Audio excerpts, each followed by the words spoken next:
갑자기 이제 막 전화가 오는 거야. 거의 11시 다 돼갈 때 계엄이 터졌다는 거야. 그래서 아니 무슨 계엄이야, 지금 장난치냐?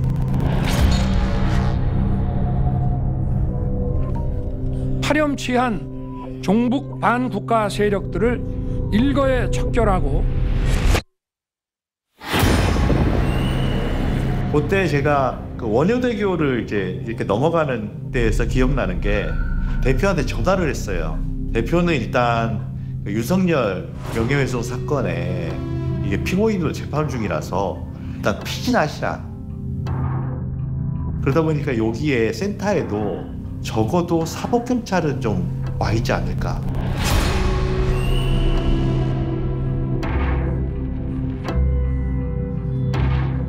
좀 주저주저하고 있는데 옆에서 누가 툭 쳤죠. 그래서 놀래가지고 봤더니 그게 바로 대표가 오더라고요. 집에서 잡히면 안 된다. 가족들이 보는 앞에서 내가 군인들한테 끌려가는 모습 내가 못 보일 것 같고, 사무실에서 어떤 모습으로 잡혀갈지를 생각하면서 제가 왔던 기억이 나고요. 저는 이 회사를 와가지고 기자들을 빨리 현장에 내보내야 되니까 이제 연락을 돌리는데 기자들이 5명 이상 현장에 이미 가 있었어요.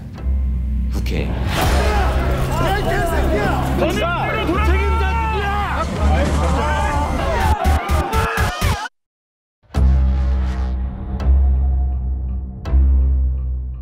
저는 그때 딱 든 판단이 뭐였냐면 1980년 5월 17일 확대 개엄할 때 계엄사에서 가장 먼저 정치인 그리고 비판 언론인들을 잡아가잖아요. 우리 여기 잡아서 보호진에 계엄대로 그거 여기도 접수가 될 거다.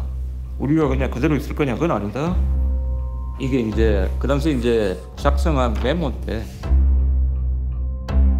제2, 제3의 장소에서 제작 인력 결집해서 이제 방송 제작을 지속하자. 그때 이제 이런 생각이 들었어. 이 윤석열이 갑자기 12월 3일 날 왜 이 전혀 뭐 이 상상도 못한 이런 일을 이제 벌였을까? 그리고 그 여러 가지 의혹들 중에 가장 큰 것 중에 하나가 김건희 여사의 도이치모터스 관련 의혹인데, 이걸 한 번에 던져버리고 싶은 마음에 자폭 비슷한. 마지막 그 잔에 물을 넘치게 하는 마지막 한 방울은 저는 명태균 게이트였다. 이걸 가만히 놔뒀다가는 나와 내 부인은 쫓겨날 수밖에 없다. 이렇게 될 바에는 내가 할 수 있는 걸 해보자. 그게 무엇이든 극단적이든 헌법을 위반하든. 일종의 트라우마처럼 검사들하고 검찰 수사관 20여 명이 뉴스타파로 이제 쫙 몰려올 때 그 장면이 이제 오버랩되면서 아, 윤석열의 이제 내란은 바로 이제 2023년 9월 14일 사실상 시작된 게 아닌가.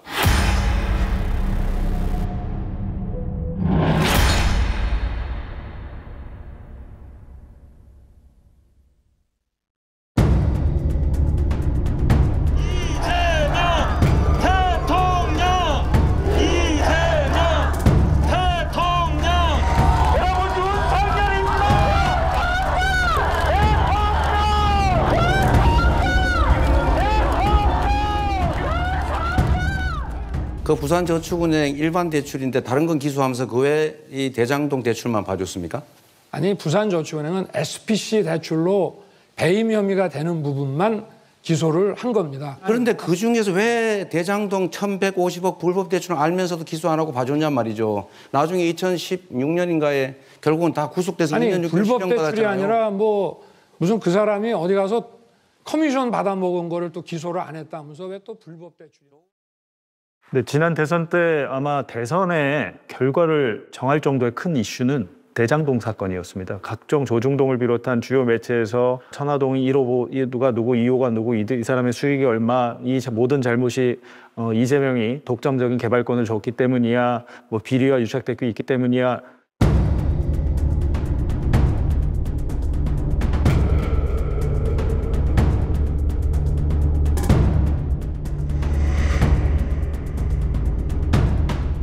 정신없이 매일매일 많은 단독을 붙인 기사들이 나왔는데 저는 반대로 뿌리에 대해서 주목을 했고, 자 그렇다면 대검중수부가 제대로 수사를 했다면 부산저축은행 피해자들의 눈물을 닦아줬을까라고 봤을 때 당시에 대검중수부가 어떻게 보면 정치적인 수사를 하고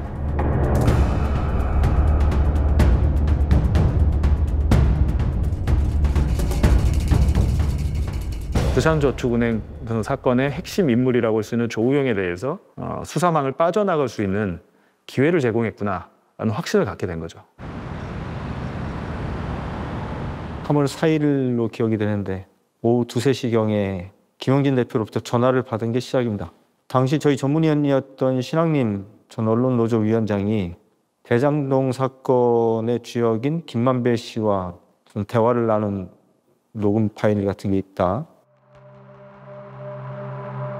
이 녹취록의 전체 내용을 확인한 건 당일 밤 11시가 다 된 시간이었어요. 그거를 확인하고 사실 많이 놀랬죠.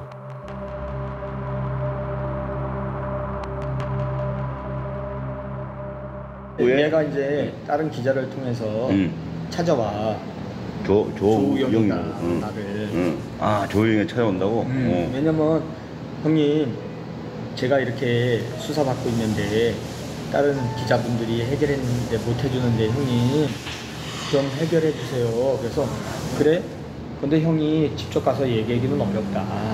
응? 내가 이 법조 오래 기자인데 내가 검사한테 가서 대검 가서 내가 다 안다 솔직히. 그래서 박영수를 소개해줘 내가. 아, 조우영한테? 박영수 변호사를. 그래서 나름대로 이제 그물을 소개해줬네.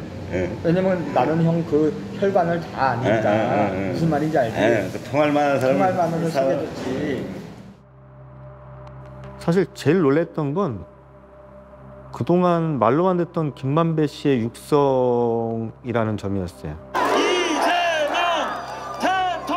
그런데 이제 문제는 당시가 대선 딱 5일 전이었거든요. 그래서 이걸 어떻게 보도를 할 것이냐.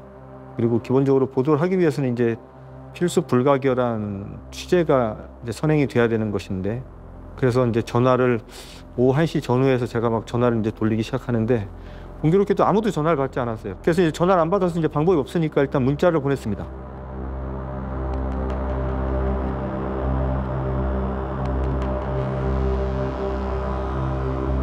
한 2시간 가까이 이제 산책을 하다가 집으로 돌아가려고 건널목에 서 있는데 문자가 2개가 연달아 들어오는 거예요.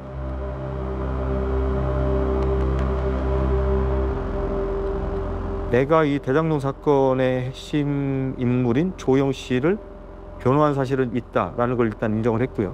그러니까 사건 해결을 위해서 누구에게 부탁을 했는지, 뭐 검찰 관계자에게 부탁을 했는지, 누구에게 부탁했는지는 기억이 나지 않는다, 이렇게 답이 왔어요. 그 문자를 받는 순간 이건 보도가 가능하겠다라는 확신이 들었어요. 그래서 제가 이제 바로 김영진 대표에게 전화를 했던 것 같아요. 이거 보도할 수 있습니다. 준비하겠습니다.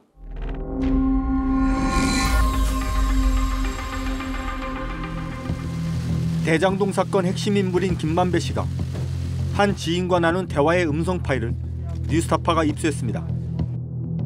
대화 당사자는 현직 기자 시절 김 씨와 동료 사이였던 신학님 전 언론노조 위원장.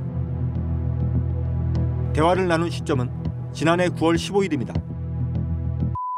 커피 뭐 하면서 뭐 몇 가지를 하더니 보내주더래. 그래서 사건이 없어졌어. 근데 그럼 잠깐만, 조우영이 그러니까 박영수가 이거 기사 나가면 나는 안 되는 게 아니라 박영수가 그러면 윤석열하고 통했던 거야? 윤석열이를 데리고 있던 애지. 오늘은 부산저축은행 수사 무마 의혹이 이슈의 중심에 있었습니다. 뉴스타파가 김만배 씨의 육성을 보도했습니다. 윤석열 국민의힘 대선 후보가 10여 년 전 대장동 관련 불법 대출 정황을 포착하고도 사건을 덮었다는, 당시 윤석열 검사가 봐주기 수사를 했다는 등의 김 씨 주장이 담겨 있습니다.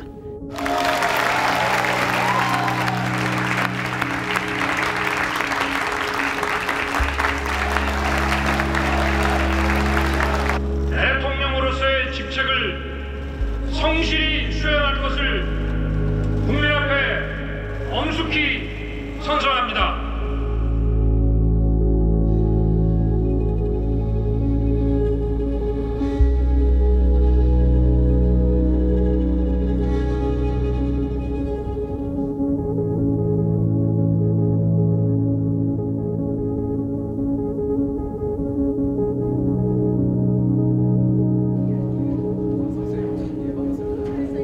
저는 누누이 여러 사람들에게 뉴스타파가 가장 위험한 매체라고 2021년, 2022년에 말씀을 드렸던 게 뉴스타파는 저희 KBS에 있던 탐사보도를 하던 친구들이 나왔어요. 검찰로 치면 특수부 같은 친구들인데 칼을 써본 애들이죠. 칼 아무나 못 씁니다. 막 시켜서 너 조져, 누구 조져 그런다고 못 조져요. 칼을 써본 애들이 가서 뉴스타파를 만들었기 때문에 위험하다. 쟤들은 무언가를 긁어올 수 있는 애들이다. 이렇게 말하면 착한 선수는 그런 일 못한다. 만담으로요. 정치 만담으로 경로당을 즐겁게 할 수는 있지만 세상을 뒤집을 수는 없습니다. 그런데 칼을 갖고 덤벼드는 탐사보도 기능을 갖고 있는 뉴스타파는 위험해서 항상 뉴스타파를 봐야 된다. 저게 위험한 이유는 뭐냐면요. 정권이 바뀔 뻔했어요. 저것 때문에. 검찰이 과거 화천대유 대주주 김만배 씨를 인터뷰했던 신학님 전 언론노조 위원장을 압수수색했습니다. 윤석열 대통령이 검사 시절 이 대장동 관련 수사를 무마해줬다고 거짓 인터뷰를 해주는 대가로 김 씨에게 억대의 금품을 받았다고 의심을 하는 건데 신 전 위원장은 혐의를 강하게 부인했습니다. 9월 1일 날 신학님 전 전문위원에 대한 압수수색을 시작으로 이 사건이 시작이 됐는데 마치 이제 어디선가 신호탄을 쏘아 올린 것처럼 동시다발적으로 뉴스타파에 대한 공격이 들어오기 시작했습니다.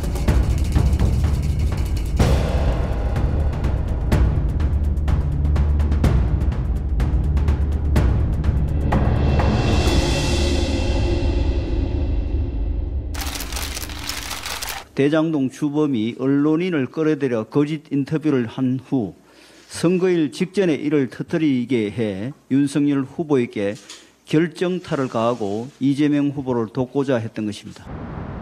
가짜뉴스의 악순환의 사이클에 그치는 것이 아니고 대선판에 영향을 줄 수 있는 중대 범죄 행위, 즉 국기문란 행위라고 생각되기 때문에 그것은 지금 수사당국의 수사와 별개로 그 방심위 등 말하자면 저희 이거를 모니터하고 또 감시하는 곳에서 엄중 조치를 할 예정입니다. 다시는 이 같은 일들이 발생하지 않도록 말하자면 원 스트라이크 아웃제 도입을 반드시 해야 된다고 생각합니다. 뉴스타파는 당연히 포털 이런 데서 제외돼야 된다고 보는데 저는 이런 가짜 뉴스를 고의로 기획하고 시나리오를 만들고 행동하는 이런 매체에 대해서는 저는 폐간을 고민해야 된다. 없애버려야 된다. 그것이 바로 원 스트라이크 아웃의 최종 단계입니다. 네. 폐가망신시켜야 된다고 봅니다. 지금 선거 공작의 실체가 드러나고 있어요. 법무부 장관으로서 입장이 뭔지 한번 검찰이 판단해서 엄정하게 책임을 물을 거라고 생각합니다. 대통령실이 대장동 허위 인터뷰 의혹에 대해 희대의 대선 공작 사건으로 규정했습니다. 정부는 김만배 씨의 인터뷰를 그대로 보도한 뉴스타파에 대해 발행 정지 조치도 검토 중입니다. 서울시가 뉴스타파의 신문법상 위반 행위가 확인되면 발행 정지 명령 또는 신문 등의 등록 취소 심판. 그때는 정말 정신을 못 차릴 정도로 여기저기서 마치 뉴스타파가 정말로 반국가 세력이나 된 것처럼 검찰, 서울시, 방통위, 방심위 모든 국가기관에서 동시다발적으로 뉴스타파를 공격하기 시작해서 그런 얘기를 계속 듣다 보니까 정말로 뉴스타파가 뭔가 큰 잘못을 저질렀나? 하는 착각이 들 정도로 이 프로파간다, 이 공작들이 어마어마하게 쏟아졌습니다. 이 대선 조작 공작 게이트는 단순한 흠집내기 차원의 정치 공세가 아니라 조직적, 체계적으로 아주 치밀하게 기획된 대선 선거 공작입니다. 이 사건은 정, 경, 검, 언, 사자 유착에 의한 국민 주권 찬탈 시도이자 민주공화국을 파괴하는 쿠데타 기도로서 사형에 처해야 할 만큼의 국가 반역죄입니다.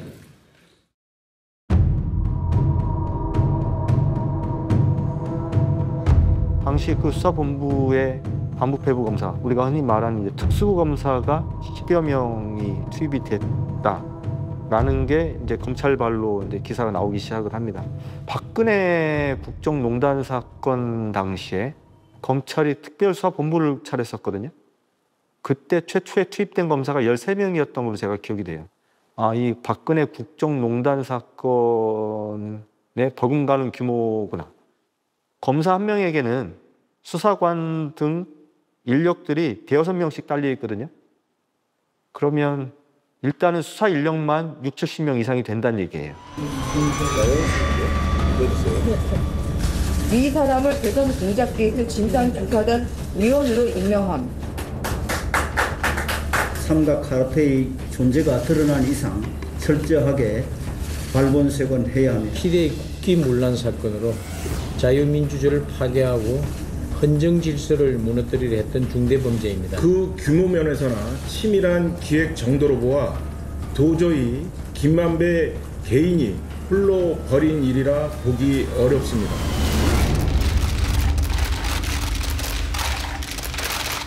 치밀하게 계획된 1급 살인죄는 과실치사죄와는 천양지차로 구별되는 악질 범죄로서 극형에 처해지는 범죄입니다. 선거 조작, 여론 조작, 대선 조작을 해도 되는 반역 면허는 어느 누구도 가지고 있지 않습니다. 그래서 제가 사형에 처해될 중대한 반국가 범죄라고 강조하고 있는 것입니다. 그 당시에 공격들이 얼마나 말도 안 되는 것이라는가를 지금은 너무 잘 알지만 그때는 너무 여기저기서 몰아치니까 정말 우리 모두가 뭐 저뿐만 아니라 굉장히 두려웠고 약간은 공포에 잠식당하기도 했던 것 같습니다. 그것만으로도 충분히 힘들었는데 그 뒤로 이제 뉴스타파에 대한 압수수색, 저희 사무실에 대한 압수수색이 들어왔고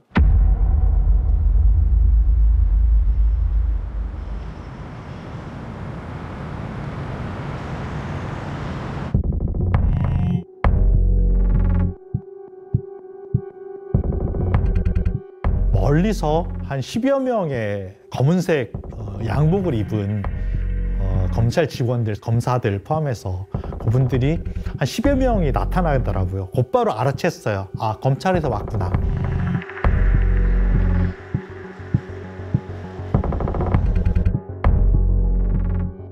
그리고 나서 이제 급하게 핸드폰을 열어서 저희 이제 정보 공유방에 비상이라고 했는데 당시에 보니까 나중에 보니까 비낭이라고 오타를 쳤더라고요.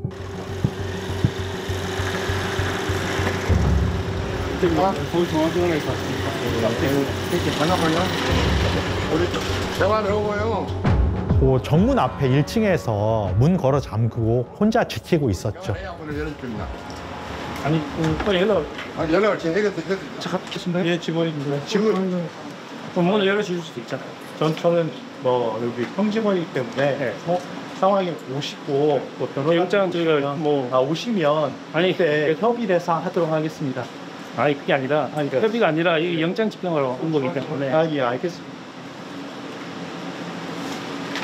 저희가 뭐 안에 계신 분들의 허락이나 지금은 안에 사무실에 아무도 없습니다. 네. 자, 제 말씀 드리겠습니다. 예. 저희 어쨌든 헌법과 법률에 의해서 그 정당하게 발부받은 영장을 집행하러 왔습니다. 그리고 당사자인 뉴스타파 측의 허가나 허락은 사실 필요가 없는 부분입니다. 그래서 저희가 영장 집행을 착수할 수 있는데 한정없이 기다릴 수 없습니다. 지금 현재 5분 정도가 됐잖아요. 근데 지금 이제 저희가 이렇게 뭐 표현이 그렇지만 들이닥치는 걸 몰랐으니까 아직까지 책임자분이 오실 때까지 기다려야 될 것 같고 변호사님한테 지금 연락을 드렸거든요. 연락을 언제 하셨어요? 지금 했죠. 그리고 저희가 무슨 뭐 무당입니까? 오실 줄 알고 미리 한 건 아니잖아요. 조금 경황이 없기 때문에 조금 늦어질 수는 있을 것 같은데 그래도 얼마 시간이 안 되니까요. 괜찮으니까 조금만 좀 기다려 주세요.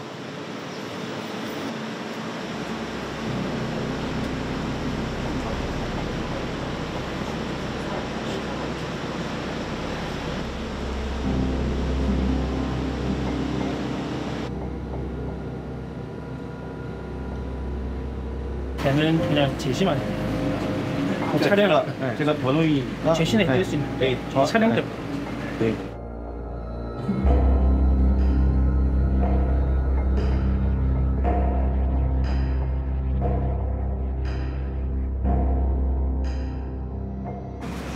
이거 윤석열 씨가 피의자 처벌 원하지 않으면 처벌할 수 없네요. 명예훼손죄니까.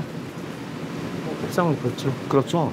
그럼 윤석열 씨가 지금 뉴스타파 기자들이 처벌을 원하시나요? 영장이 발부된 것만 아시면 될 것 같고 그거를 확인할 수 있잖아요. 아니, 저희들이 그걸 말씀드릴 의무는 없다. 저 확인을 하실 거죠? 확인을 하신 거죠? 당연한 거죠. 그리고 이거는 신고죄가 아니라 반의사 불벌죄입니다. 그러니까 원래 수사 반응이 반의사 불벌죄도 피해자 의사를 확인하지 않습니까? 그러니까 저희들이 말씀드리기 어렵습니다. 근데 그 어쨌든 윤석열 씨의 그 내용을 확인하실 거죠? 예, 여기 아니 피해자 윤석열이라고 써 있어가지고. 제시하는 윤석열 의견을 뭐라고요? 의견을 묻지 마시고 그냥 명령하시는 거예요? 보시면 됩니다. 아까 명령하시는 거예요? 아니 그렇죠. 근데 왜? 아니 그냥 보시면. 아 그러니까 누구세요? 보셨. 예, 근데 뭐 저한테 명령하시는 거예요? 아니. 아 진짜 왜 그러세요? 네? 보시죠. 그래도 읽어도 될까요? 네, 읽으십시오. 읽어도 돼요? 네. 네. 명예훼손 사건은 기본적으로 검찰이 수사할 수 없는 사건입니다. 경찰과 검찰 수사 업무 분리에 따라 가지고 명예훼손 사건은 경찰이 담당하는 이제 그런 사건이 됐죠. 그런데 검찰이 그 윤석열 명예훼손 사건을 뉴스타파를 겨냥해 직접 이제 시작을 한 거죠. 그 자체가 위법한 수사 개시였습니다.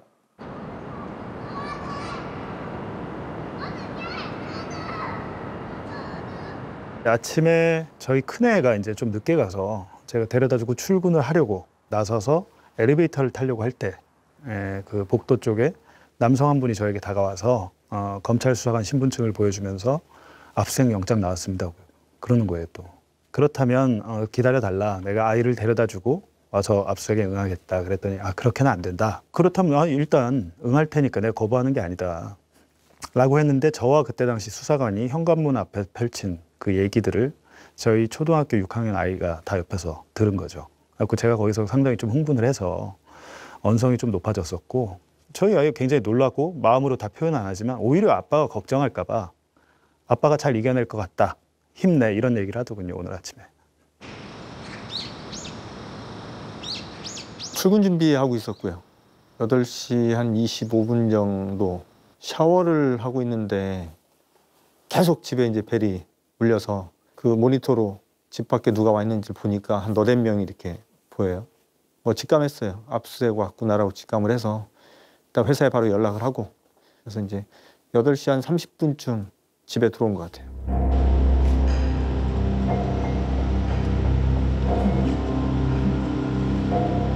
시민들이 만들어낸 뉴스타파 지켜내자! 지켜내자! 지켜내자! 지켜내자! 언론 자유 칭찬하는 어쨌든 일단은 막자. 응? 일단은 오늘 아예 돌려보내자. 근데 두 변호사님 의견은 그게 아니에요.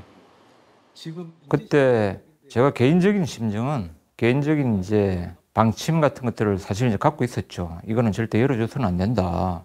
뉴스타파라는 이제 독립 언론은 수만 명의 이제 후원 회원이 마련해준 저희들 나름대로 굉장히 신성한 그런 이제 공간이다 이렇게 생각을 하고 있었고요. 어쨌든 그런 이제 강제 수사를 받을 만한 그런 이제 잘못을 결코 저지르지 않았다 그런 확신이 있었기 때문에 처음에는 이제 열어주지 말아야 된다 그런 생각이 이제 확고했고 그래서 한 몇 시간 이제 대치를 했죠. 대치를 하다가 이걸 이제 계속 이제 대치하는 시간이 오래 걸리고 이러면 오히려 이제 저들에게 어떤 빌미를 줄 우려도 있다.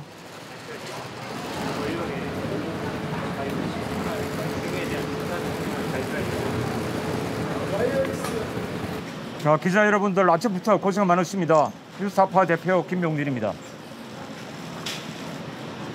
언론의 가장 큰 사명은 권력을 견제하고 감시하는 것입니다. 저희 뉴스타파는 자본과 권력으로부터 독립해서 비영리 독립언론의 기치를 내걸고 지난 10년 동안 그 역할을 묵묵히 수행해 왔습니다. 이런 독립언론을 1급 살인죄, 사형, 국가반역죄 이런 거건을 마구잡이로 내뱉고 또 온갖 정치기관들 그다음에 국가기관들을 동원해 압살하려고 하고 있습니다. 윤석열 정권의 공영방송 탄압, 독립언론 탄압은 세계에서 유례를 찾아볼 수 없는 특히 민주국가에서는 유례를 찾아볼 수 없는 폭거입니다. 사만여 뉴스타파 회원님 그리고 국민 여러분 뉴스타파는 그렇게 만만한 조직이 아닙니다. 이 정권의 무담에 맞서서 끝까지 저희들이 저널리즘 수단으로 할 수 있는 모든 수단을 동원해서 당당하게 독립 언론의 기치를 지켜나가도록 하겠습니다. 고맙습니다.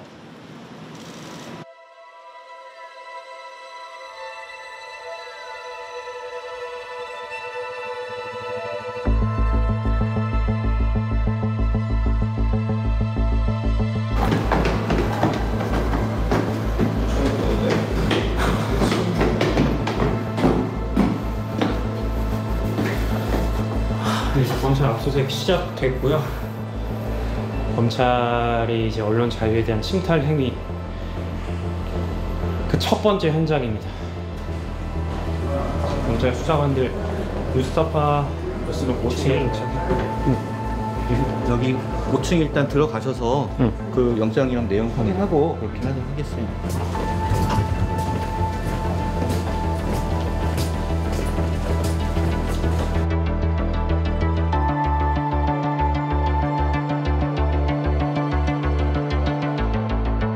여기가 기자 자리인가요? 봉지욱 기자 자리. 여기가 한상기? 아니, 한상기는 뒤에. 한상기 봉지욱.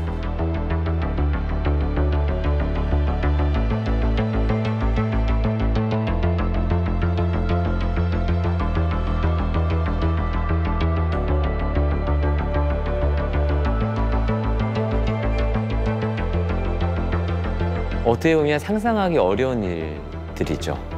국가기관이 언론사를 압수수색한다는 것은 상상도 못했던 일이기 때문에 그런 일들이 실제로 벌어졌을 때 뭐랄까 정말 초현실적인 느낌? 내가 살아가고 있는 현실이 진짜 현실이 맞나? 라는 느낌이 들 정도였어요.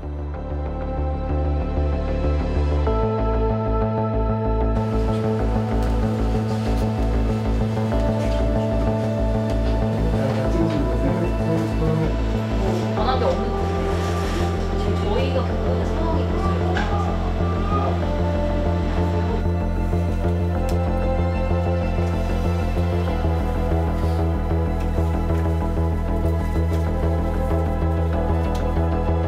그날 검찰의 주요 압수수색 장소는 우리 뉴스타파 뉴스룸 5층이었습니다. 거기에 이제 한상진 기자, 그다음에 봉지욱 기자의 이제 업무 공간이 있었거든요. 또 이제 굉장히 이제 이례적인 게 한상진, 봉지욱 기자 같은 경우는 동시에 같은 시간에 이제 자기의 집도 이제 압수수색을 당하는 그런 상황이 이제 벌어진 거죠.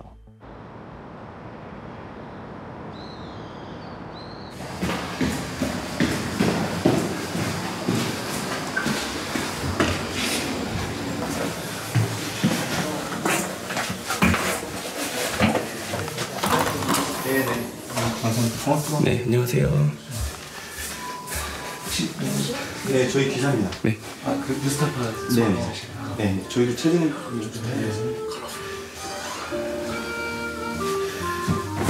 변호사 지금 오고 계시고 네. 시작 안 했어. 네.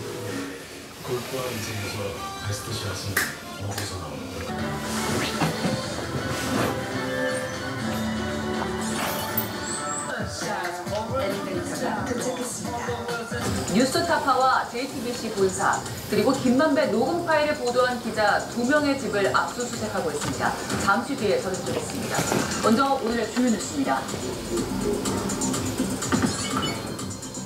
제가 지금도 너무 생생하게 기억이 나는 게 YTN의 이제 뉴스타파 사무실 그리고 기자들 자택 압수수색 이제 이게 기사가 이제 속보가 막 뜨는데 밑에 이제 빨간색 줄 자막이 이제 흘러가는데 보니까 뉴스타파 한모 기자 쉼표하고 봉지욱 기자 압수수색 이렇게 뜨더라고요. 그래서 내가 뉴스타파 소속 한모 기자와 봉지욱 전 JTBC 기자 주거지 등도 압수수색 대상에 포함됐습니다.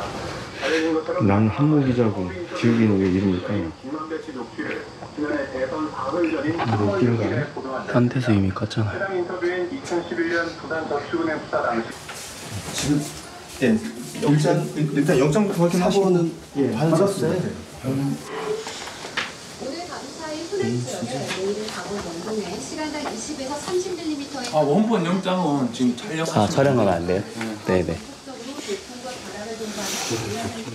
사실은 뭐 예상을 했고 준비는 했다고는 해도 막상 그런 일을 당해보면 사람이 당황을 하게 돼요.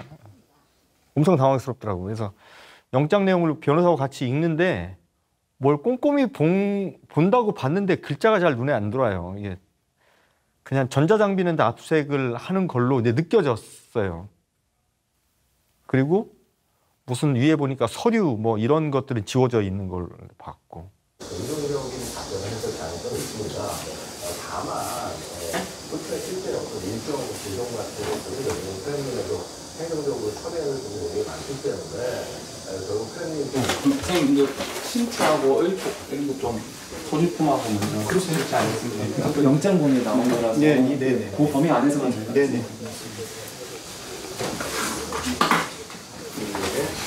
실질적 영향까지도 입증이 되고 선수들이 있다면 변호사님 이거 청함하고 압수색이 시작되기 전에 무슨 서류에 사인을 하는 게 있어요. 그러니까 휴대폰을 압수했다 그래서 저저저 쓰는 거 있잖아요. 이걸 쓰고 제 이름을 쓰고 주소를 쓰고 하는 게 있는데 그 쓰려고 딱 보니까 내 주변에 이제 한 6명 정도가 다 서서 저를 뺑 둘러싸가지고 있는데 그 사이에 전 앉아서 이제 쓰는데 순간적으로 내가 손이 떨릴 것 같은 거예요. 그런 느낌이 들더라고. 그래서 손을 딱 갖다 대고 한 10초 정도 글을 못 쓰겠더라고. 이게 떨릴까 봐. 근데 내가 떨고 있는 모습을 들킬까 봐 그게 너무 걱정이 돼서 종이에 손을 볼펜을 딱 대고서 한 10초 동안 가만히 있으니까 뒤에서 누군가가 빨리 쓰라고 약간 짜증 섞인 목소리로 딱 쓰기 시작하는데 다행히 내 손이 안 떨리는 게 느껴져서 안도가 됐던 기분이 나는데 그 순간의 그 기억이 지금도 너무 생생하게 종종 이렇게 약간 트라우마처럼 이렇게 나요. 못 잊을 것 같아요. 제 이름 쓰면 돼요.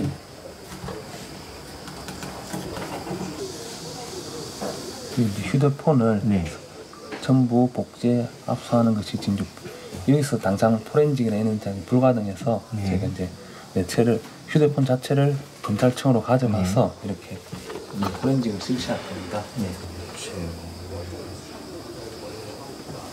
이건 뭐라고 써요? 이게 무슨 본인이 제시해주고 이런 절차를 저희한테 요청하는 사항이 있으면 쓰시고요. 이걸 통째로 가져가겠다 하는 반수사항을 노트북은 안 되니까 노트북은 이미징을 하시고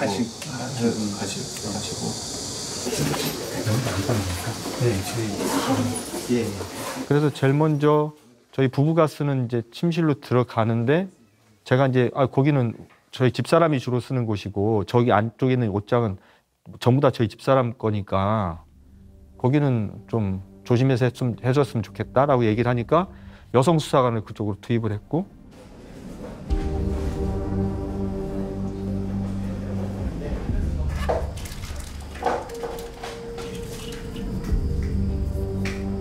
나머지 사람들은 제가 이제 보통 이제 평소 서재로 쓰는 방, 그 방으로 한 사람이 들어갔고 저희 아이 방 그리고 이제 창고로 쓰는 방 이런 것들이 이제 막 뒤지기 시작했던 기억이 나고요.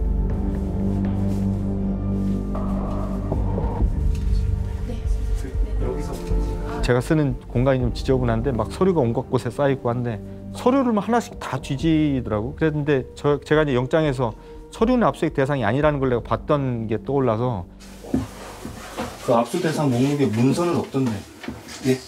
만약에 이게 혹시 출력물이라면은 그거 전자정보 혹시 있는지 그런 거 좀 확인하는 상황입니다.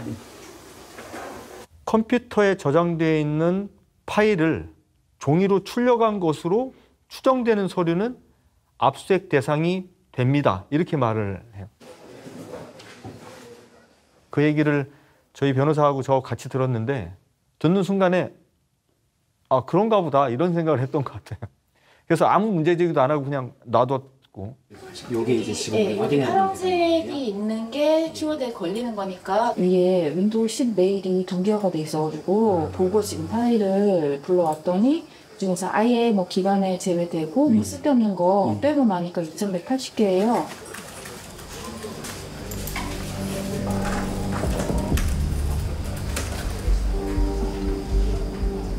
저희 관련된 기록들을 이제 하나부터 이제 꼼꼼히 이제 보는 작업을 하다가 보니까 노트북이 저희 집에 있었던 노트북이 압수수색 대상이 아니다라는 거를 이제서야 제가 이제 알게 됐고 제가 마치 이제 바보가 된 것 같고,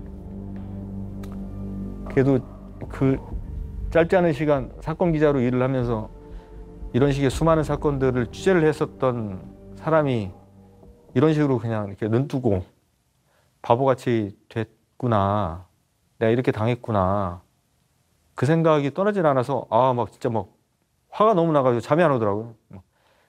한 이틀 잠을 제대로 못 잤어요, 최근에. 너무 화가 나서.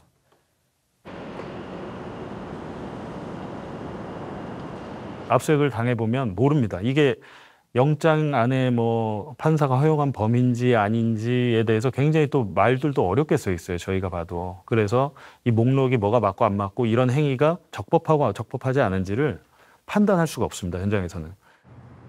또 다른 수사관들은 방을 뒤지고 있었기 때문에 제 입장에서는 또 그것도 궁금하잖아요. 그래서 방을 좀 갔다 나왔더니 불과 제가 좀 한 몇십 초 전에 줬던 저의 휴대전화를 그 수사관이 식탁에 앉아서 보고 있는 거예요. 뭘 보나 딱 봤더니 저희 텔레그램 대화방에서 뉴스타파의 우리 구성원들이 단체로 모여있는 단체 대화방을 수사관이 열람을 하고 있었습니다. 그래서 제가 물어봤죠. 이거 휴대전화 어떻게 연 거냐? 그랬더니 말을 안 합니다. 그리고 그 저의 휴대전화가 정말 소중한 증거라고 생각을 했던 것 같아요. 거의 뭐 신주든지 모시든지 해서 가져가더라고요. 혹시나 이 휴대전화가 잠길까 봐 두 손으로 딱 들고 나갑니다. 받지 않더라고요.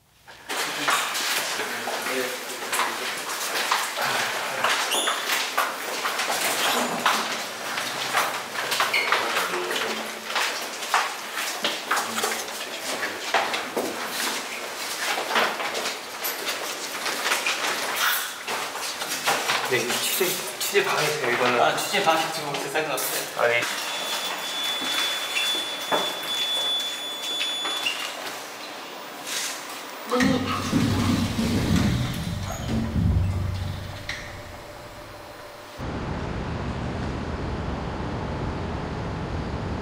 이제 국민적인 의심이 정치권에 배후가 있는 거 아니냐 하는 의심이 있었어요. 실제로 의심이 있고 그런 부분에 있어서 지금 여러 언론사에서 문제 제기를 하고 있고.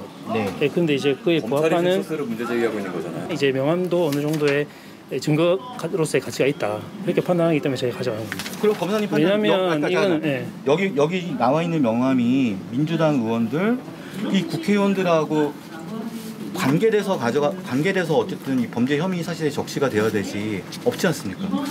그래서 이거는 우리가 봤을 때 관련성이 있다고 판단하는 거죠. 다시 여쭤볼게요. 그러면 국회의원 안민석하고 국회의원 누구야? 이용호하고 국회의원 김종민하고 이 사건과 무슨 관련이 있습니까? 그건 저희가 말씀드릴 수가 없죠. 이 상황에서. 아니, 그 소명을 못 하셨는데 이건 가져가시면 안 되죠. 그러면 나중에 이의제기를 하십시오. 지금 이의제기 하고 있습니다. 뭐 개인 명함이 저렇게 수백 장 있지 않습니까? 그 수백 장 중에서 왜 특정 정당의 국회의원들과 보좌관의 명함을 가지고 가는지 그거에 대해서 성명을 구한 겁니다. 제가 분명히 이의제기를 하는 거는 지금 영장에 기재된 범죄 사실만 봤을 때는 특정 정당하고 뉴스타파하고 공모하거나 뭐 이런 거 내용들이 혐의가 없어요, 분명히. 근데 그럼에도 불구하고 그 명함들만 추출해서 가져가시는 거에 대해서 저희가 문제를 제기하는 겁니다. 저희 명함은 그러면 안 가져가겠습니다. 됐죠? 예, 안 가져가세요? 네, 안 가져가겠습니다. 알겠습니다. 됐죠? 네.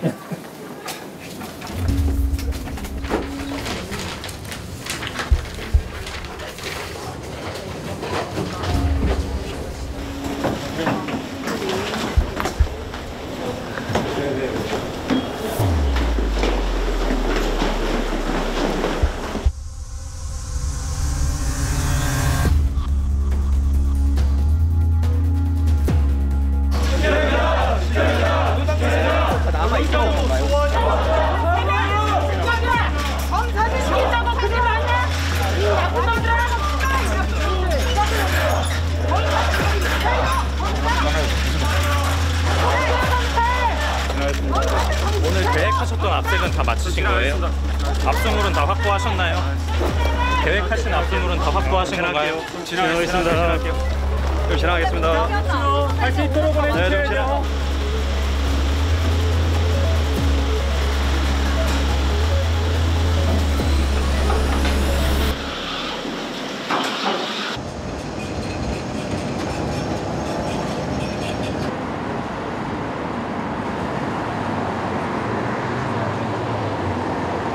This is footage of a couple of days ago of 20 cops raiding the office of our nonprofit member Newstapa, which does the best investigative journalism in South Korea. South Korea, this is a democracy with a proven civil society where this shit should not happen. So I'm Paul Radu. I'm the co-founder of the Organized Crime and Corruption Reporting Project, and we have worked with Newstapa for more than 8 years now. I know the dedication of Young Jin, of the founder. I know how dedicated the journalists at Newstapa. Now, these latest developments are not just troublesome, are gruesome. It's something that shouldn't be. It's something that shouldn't happen with organizations such as Newstapa.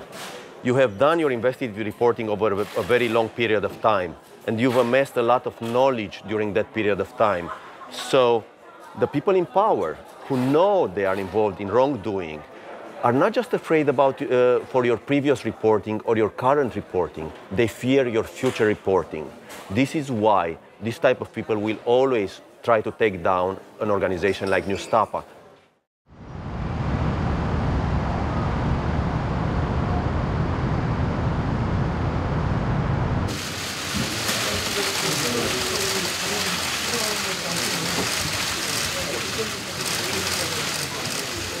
(2019년 7월이었죠. 7월 8일 윤석열 검찰총장 후보자 인사청문회가 열렸는데요. 당시에 자유한국당이었던 것 같은데 주강덕 의원이 이제 첫 질의자로 나서요. 첫 질문이 뭐였냐면 윤우진 전 용산 세무자장 사건에 변호사를 소개해 준 사실이 있죠? 이렇게 물어봐요. 재직 중에 그 대검 중수부 후배인 우리 이남석 변호사에게 그 윤우진 용산 전 세무서장에게 연락을 하라고 그렇게 전한 적이 있죠. 그런 사실 없습니다. 기자들 전화를 몇 차례 받은 기억은 납니다. 정식 인터뷰 한 적은 없습니까? 신동환 기자랑? 인터뷰하기보다 네. 묻길래 제가 나는 소개한 적이 없다. 네. 그 말을 딱 듣자마자 저는 이거는 2012년에 나에게 설명했었던 거하고는 전혀 상반된 입장이다. 공직 후보자가 국민들 앞에서 인사 검증을 받는 자리에서 과거와 다른 발언을 한 건 이건 그냥 넘어갈 수 없다. 보도를 해야 된다고 본다. 김용진 대표도 별다른 얘기 없으셨어요. 그럼 보도해야지. 다만 그리고 윤석열 후보의 입장이 바뀌었으니까 입장이 왜 바뀌었는지에 대한 해명은 들어야 된다. 안녕하세요. 저 뉴스타파의 한상준 기자라고 하는데요. 저 2012년 언론 보도 내용하고 지금 다른 내용을 청문회장에서 말씀하시는데 입장을 한마디 좀 드리려고. 아니 그때 죄송합니다. 윤희진 사장한테 이남석 변호사 소개시켜 주신 거 2010년에 인정하셨었잖아요. 근데 왜 지금 청문회장에서는 그런 사실 없다고 말씀하시는 거예요?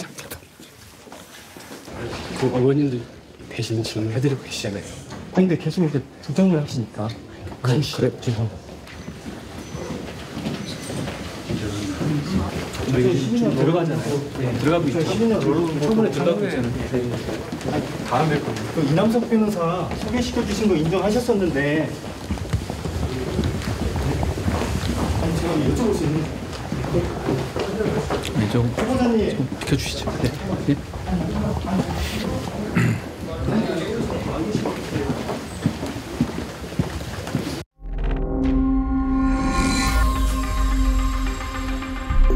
윤석열 후보자는 청문회에서 일관되게 윤 전 서장 사건에 관여한 사실이 없다고 밝혔습니다.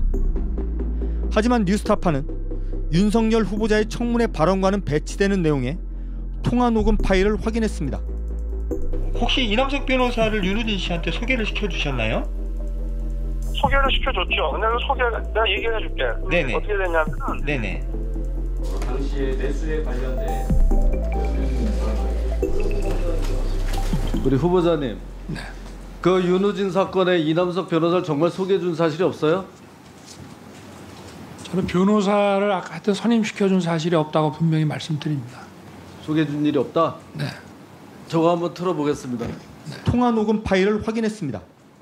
혹시 이남석 변호사를 윤우진 씨한테 소개를 시켜주셨나요? 소개를 시켜줬죠. 내가 얘기해줄게. 네네. 어떻게 됐냐면 네네. 자, 후보자 어떻게 지금 저 본 거 어때요? 본인 목소리 맞죠? 맞습니다. 저기는 소개를 해줬다 다 나오는데.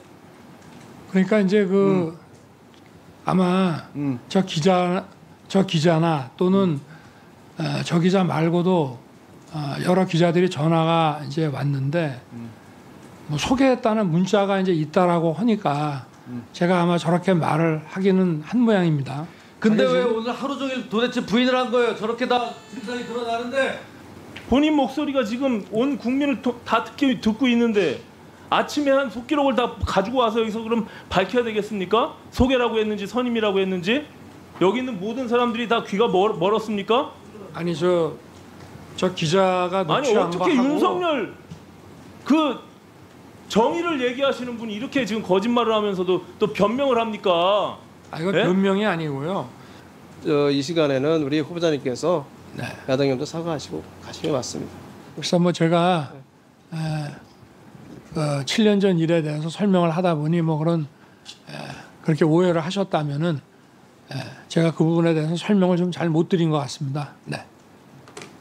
그 다음날 아침에 일어나서 보니까 뭐 제 전화기에 뭐 이미 수십 통 막 알 수 없는 전화들이 막 수십 통 와 있고 막 문자가 수십 개가 와 있고 막 사무실 왔더니 뭐 업무를 할 수 없을 정도로 회사 안에 있는 모든 전화기가 다 울리고 있고 막 어떻게 뉴스타파가 이럴 수 있냐, 검찰개혁 하지 말자는 얘기냐 막 이런 항의를 하던 분들이 제가 전화를 받아서 그 보도를 한 사람이 저고 제 이름이 한상진입니다. 하실 말씀 있으시면 말씀하세요라고 제가 얘기를 하면 아니 검찰개혁 해야 되는데 우리 사회 바꿔야 되는데 아니 뉴스타파가 왜 지금 이런 타이밍에 이런 보도를 하느냐, 자기 너무 속상하다, 꼭 이렇게 했어야 됐냐. 그때 이제 느꼈죠. 아, 이게 검찰개혁이라는 것에 대해서 우리 국민들이 가지고 있는 이 생각이 너무나 절박하다. 정말 절박하구나. 대통령 문재인.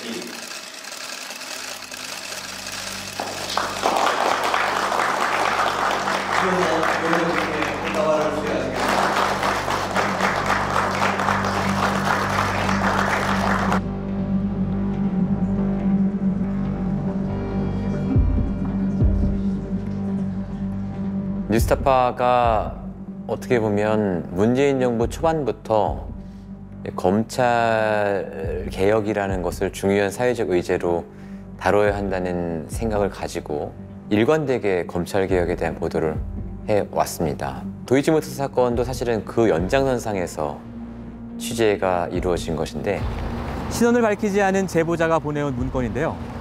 이 문건에는 도이치모터스 주가 조작 의혹 사건에 대한 자세한 내용이 적혀 있었습니다. 그런데 놀랍게도 이 보고서 안에는 윤석열 총장의 아내 김건희 씨의 이름이 들어 있었습니다. 2013년도경에 내사가 있었던 사건을 제가 2020년에 보도한 것이기 때문에 7년 동안 묻혀져 있던 사건이었고 저희 뉴스타파의 보도가 없었더라면 영원히 묻혀졌을 수 있는 사건이죠. 실제로 그래서 윤석열 대통령이 여러 자리에서 공식적인 자리에서도 또 비공식적인 자리에서도 이 뉴스타파와 도이치모터스 보도에 대한 분노 이런 것들을 많이 표출했습니다. 무슨 내사 첩보 보고서인가 하는 것이 그게 도대체 어떻게 뉴스타파에 유출이 되며 또 뉴스타파가 한번 공개하고 나니까 메이저 언론들이 벌떼처럼 그거를 보도를 하고 이렇게 나갔는데 저희의 보도가 윤석열, 김건희 부부에게는 굉장히 치명적인 것이었고 어떻게 보면 그 보도 이후에 계속해서 윤석열 대통령은 뉴스타파라는 비판 언론을 탄압하기 위한 어떤 기회를 호시탐탐 노리고 있었다라고 생각이 드는데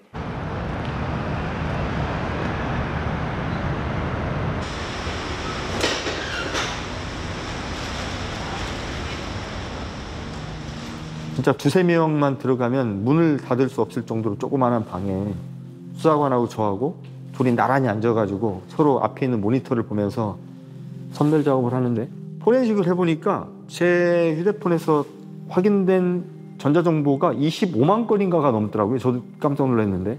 어쨌든 그거를 3일 동안 일일이 다 선별 작업을 했죠. 한 서너 시간을 문자 몇 개를 가지고 가져가냐 못 가져가냐 해가지고 진짜 정말 막말로 정말 개싸움을 했어요. 이 사건하고 아무 관계도 없는 그냥 제가 사적으로 아는 지인하고 나눴던 문자를 가져가겠다고. 그게 이제 얼마 전 논란이 됐었던 윤석열 잡아야죠 그 문자인데.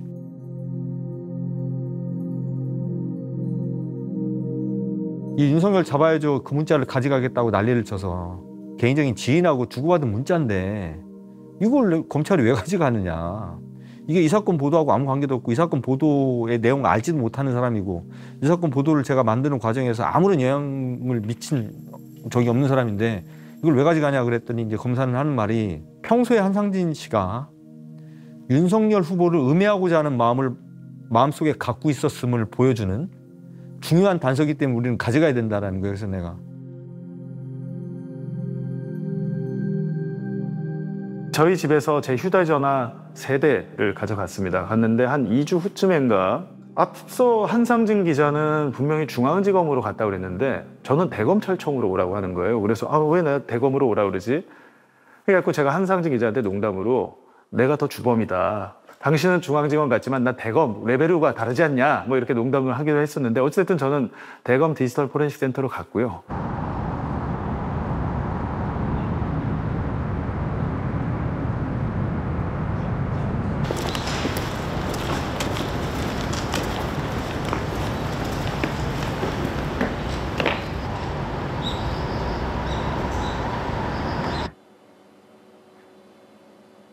검찰의 포렌식 작업은 지루하고 지리한 작업입니다. 한 4-5번 봤던 것 같아요.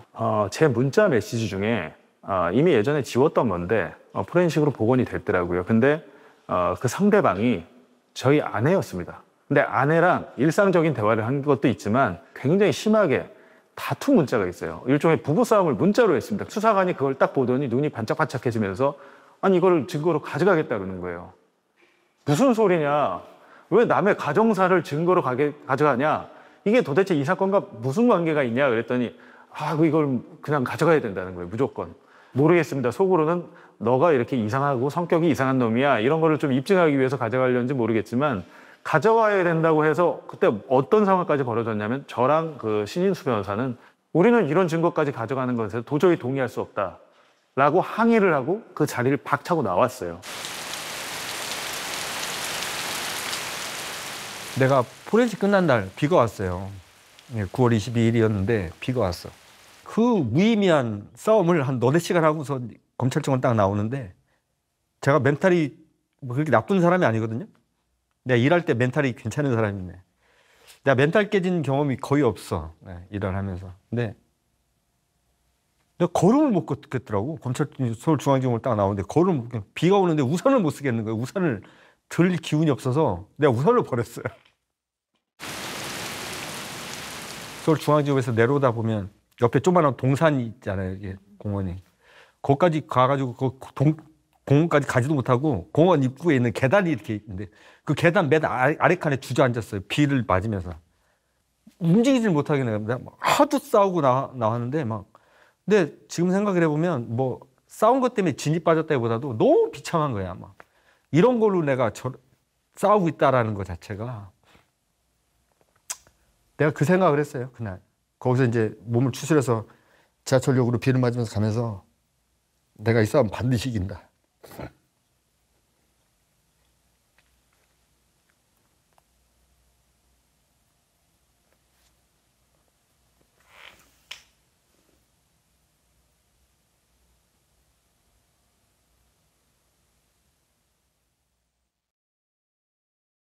대통령님께 대하여 받들어 충성.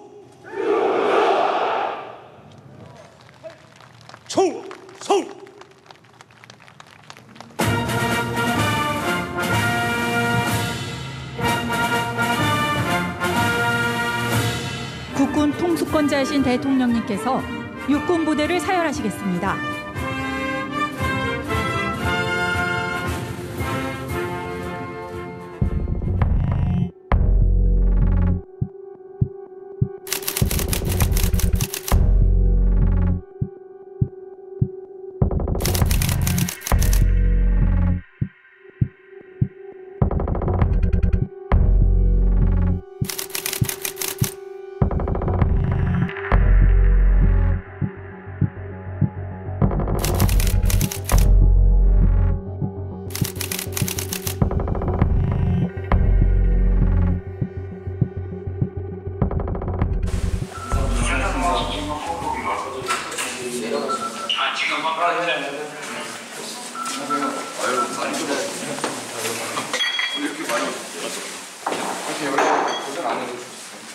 아니 아침 자고 있는데 어떻게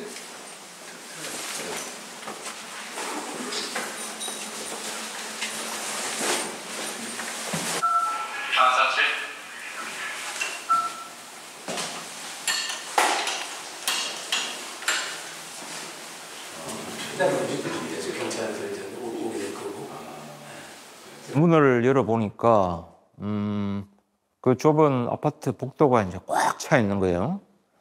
그 보니까 이제 소방관들도 뭐 대여섯 명, 경찰관들도 대여섯 명 와 있고, 전부 이제 손에 소위 말하는 이제 빠루, 그 다음에 뭐 해머, 뭐 이런 이제 큰 장비들을 이제 들고 있어요. 제가 깜짝 놀랐죠. 아니 이게 도대체 무슨 일인가? 그러니까 이제 검찰의 지시를 받고 문을 강제 개방하려고, 문을 강제로 열려고 이제 여기 이제 도착을 했다, 이런 이야기를 합니다. 죄송한데 혹시 강제 개방을 오신 거예요? 저희는 이제 경우에 따라서 만약 안 내려주면은 강제 개방 요청을 하게 되면은 그 절차를 밟아서 해달라면 해주기 위해서 경찰도 이제 오게 될 거고. 그래서 그런 필요성이 없어졌으니까 좀 철저한. 그래서 아니 도대체 이 검찰은 뭐 하는 조직인가? 민생 제한이나 그다음에 뭐 각종 구조 활동 이런 데 이제 정말 바쁠 그런 경찰관이나 소방관들을 동원해서 그 언론사 대표의 이제 집을 강제로 개방하려고 동원했다니. 그래서 말씀드렸잖아요. 근데 통상적으로 우리가 통상적으로 하고 저희들은 아이고 좀 뭐 하세요, 그죠? 뭐 하시는데 지금? 3시간. 예?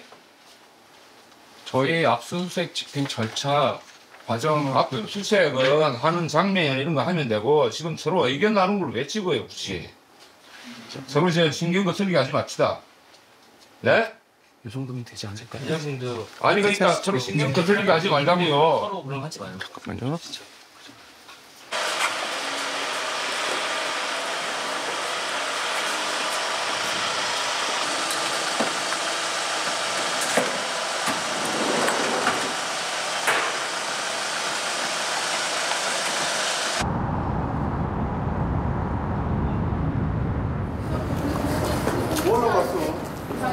보려고. 잠깐 올게. 안녕하세요. 갖고 오세요.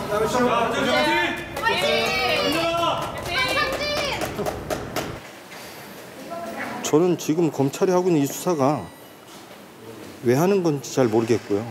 이게 좀 수사 대상이 되는지 자체도 잘 모르겠고, 통상 피의자들이 검찰 수사에 뭐 성실히 임하겠다 뭐 이런 말 하잖아요. 저는 그런 말도 못 하겠어요. 성실히 조사에 임하고 싶은 생각 1도 없고, 저는 어쨌든 뭐 제가 할 수 있는 얘기, 제 주장 할 거고, 그리고 뭐 어차피 뭐 검찰이 그림 그리고 시작하는 사건인데 제가 뭐 거기에 맞장구 쳐주고 싶은 생각도 1도 없고, 뭐 저는 그냥 싸우겠습니다.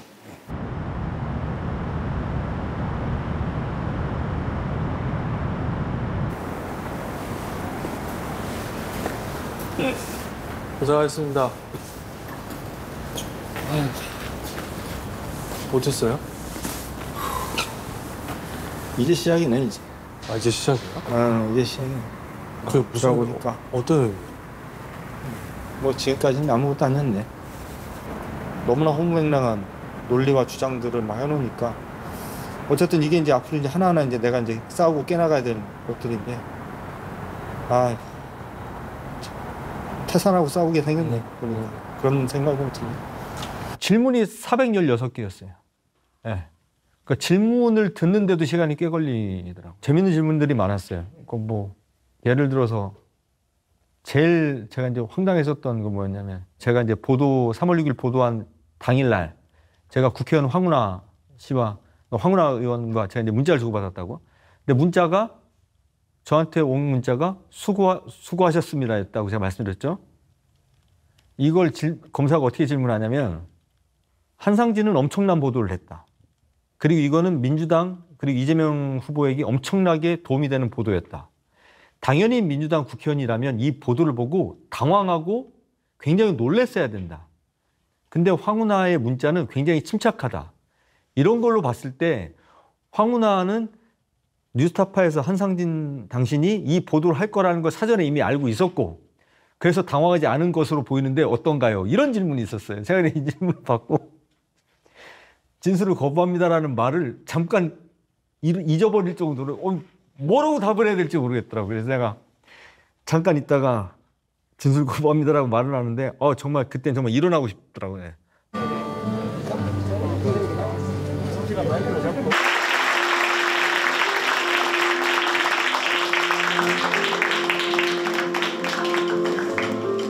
저희들은 뭔가 이기는 경험을 더 축적하고 싶습니다.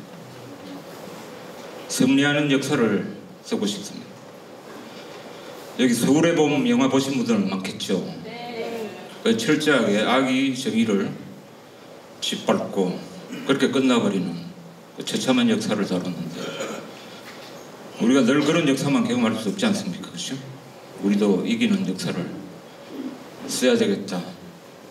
이런 다짐을 여러분 앞에 다시 한번 합니다. 저들의 정치 공작, 정치 수사, 그 음모를 낱낱이 밝혀내겠습니다. 여러 가지 힘든 그런 순간들이 계속 이어졌죠. 지난 몇 달 동안. 그래서 이제 우리 스스로에게 하는 이제 다짐이기도 하고 우리 회원님들에게 너무 걱정하지 마시라 이런 메시지이기도 하고 그래서 우리는 이기는 역사를 쓰고 싶다 이런 말씀을 이제 드렸습니다. 근데 이제 그게 단순한 다짐이나 그냥 단순한 이제 메시지뿐만 아니었고 그때 우리가 윤석열 정권이 그 방통위와 방심위를 동원해서 뉴스타파 인용 보도를 한 그 여러 이제 공영 언론을 탄압하기 위한 그런 모종의 이제 공작을 벌였다는 그런 단서를 저희들이 이제 입수를 했습니다.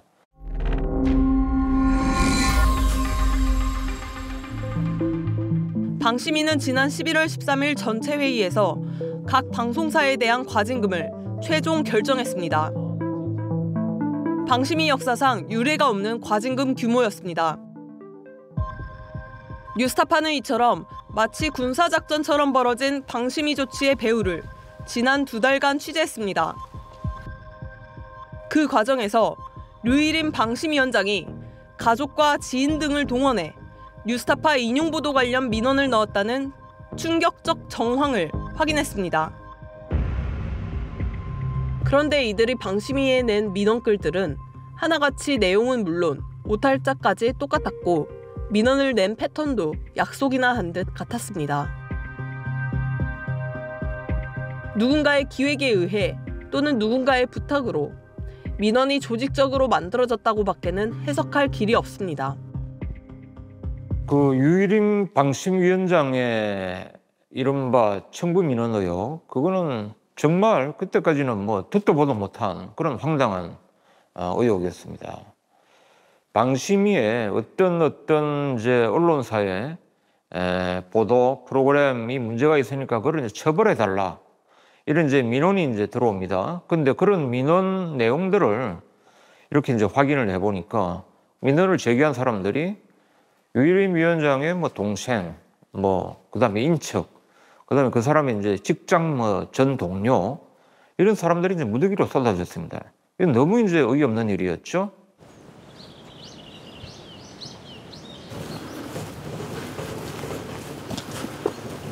아, 여기구나.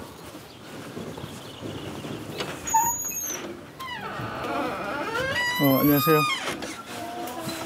유이목 사무처장님 좀. 안녕하세요. 예. 아니 부탁은 아니고. 예. 그 아는 지인이. 예. 이름은 여기 못 드리는데 이런 얘기가 이제 돌고 있다. 네. 이도 한번 도와주는 셈집 한번 해보는 것이 어떠냐. 그 지인분이란 분이 형님 쪽에서 같이 일하시는 분인가요? 그 후배인가 그럴 거예요. 후배분이. 후배인데.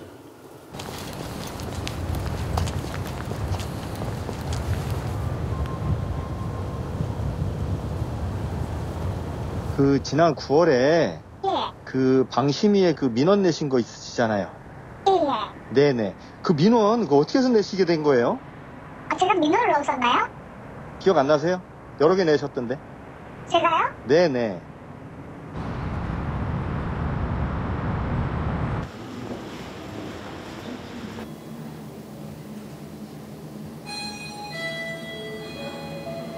선생님 안녕하세요. 저 뉴스타파의 박종아입니다. 아, 저 들어가세요. 왜 그러세요? 아, 여보세요. 아, 왜 그러세요? 이상한 사람들이냐, 이 사람들 들어가세요. 청구민원 사건의 아, 위원님 왜 역할이 그러세요? 되게 컸잖아요. 근데 민원 이 사람 이상한 180건이 사람들이네. 왜 이러? 여보세요. 여기 저 직원들 없으세요, 여기? 아니 위원님 가장 첫 과장님, 번째 이분들 민원을 누군데 여기 와서 이러는 위원님이 거죠? 쓰셨어요. 그래가지고 이분은 왜 여기 와서 이러는 거죠? 아니 그게 너무 궁금해서 그래서 빨리 쳐. 궁금해서 요청드리려고 전화 드렸잖아요. 저리 가세요. 근데 이게 답변 안 하시고 들어가세요. 지금 당신 지금 기자님 따님의 아, 저리 가세요. 아, 저리 가세요. 그리고 왜 그러세요? 또 다른 따님 그리고 또 가족으로 추정되는 분 이렇게 5분이 민원을 똑같은 시간대에 같이 넣으셨어요. 아, 잠시만요. 어디서 오신 거죠? 저 뉴스타파의 박종아. 네, 저기 잠시만요.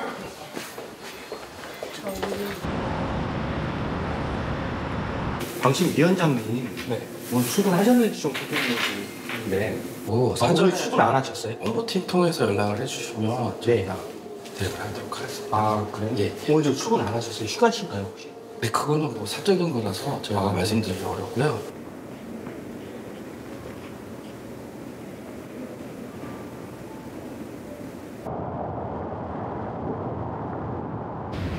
기다리는 중이지만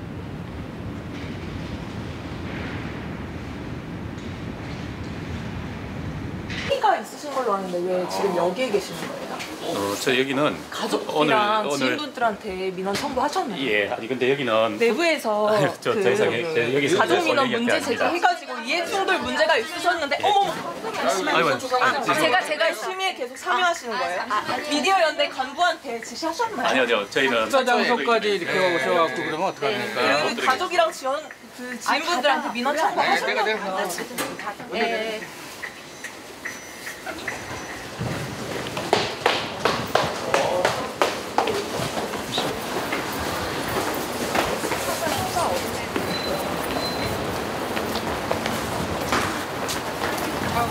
위원장님 가족이랑 지인분들한테 민원 청구 이렇게 많이 하시고서도 이렇게 무리하게 사과 취재하는 모양입니다. 없으시고 무리한 게 아니라 저희가 얼마나 질문을 많이 드리려고 찾아갔는데 이렇게 질문에 답 안 하시고 기자 질문 계속 피하셨지 않습니까? 저희가 오늘 이런 취재를 하시면 안 됩니다. 저희가 취재를 정식으로 질의서를 그 홍보팀을 통해서도 전달 드렸는데 답장도 없으시고 전화 드렸는데 문자도 답장도 없으셨지 않습니까? 그런 일을 하셨으니까 저희가 이렇게 질문을 드리는 거죠. 답변을 해주셔야죠, 위원장님. 제가 원치 않는 취재를 네. 이렇게 하시면 안 됩니다. 이거는 취재 윤리 원치 않는 취재가 아니라 예. 이거는 언론으로서 당연히 이건 질문을 드릴 수밖에 없는 일이 얘기하지 벌어지는 마세요. 거고. 저는 이미 제 입장을 다 위원장님께 밝혔기 저희가 때문에. 저희가 묻는 질문은 간단해요. 가족이랑 지인분들한테 위원장님께서 혹시 문구를 직접 작성을 해서 주신 거예요? 아니면 대통령실에서 이런 거를 하라고 지시를 하신 건가요? 비윤리적인 취재는 하지 마세요. 비윤리적인 취재가 아니라 제가 원치 않는 취재고 저희가 정식으로 홍보팀을 통해서 다 얘기했기 때문에 그렇게 통해서 하세요. 질의서를 드렸는데 저희 질의에 하나도 답변을 주시는 게 없으세요 지금. 그래서 이렇게 질문 드리는 어디예요? 겁니다. 네? 왜 민원 내용이 다 이런 똑같은 식으로 거예요? 취재하지 마세요. 100개가 넘어요 똑같은 게. 이거는 어떻게 설명하실 겁니까? 위원장님 이거 누가 지시한 건가요? 대통령실에서 지시한 건가요? 아니면 누가 윗선이 또 있나요? 저희가 다시 정식으로 질문 드릴게요.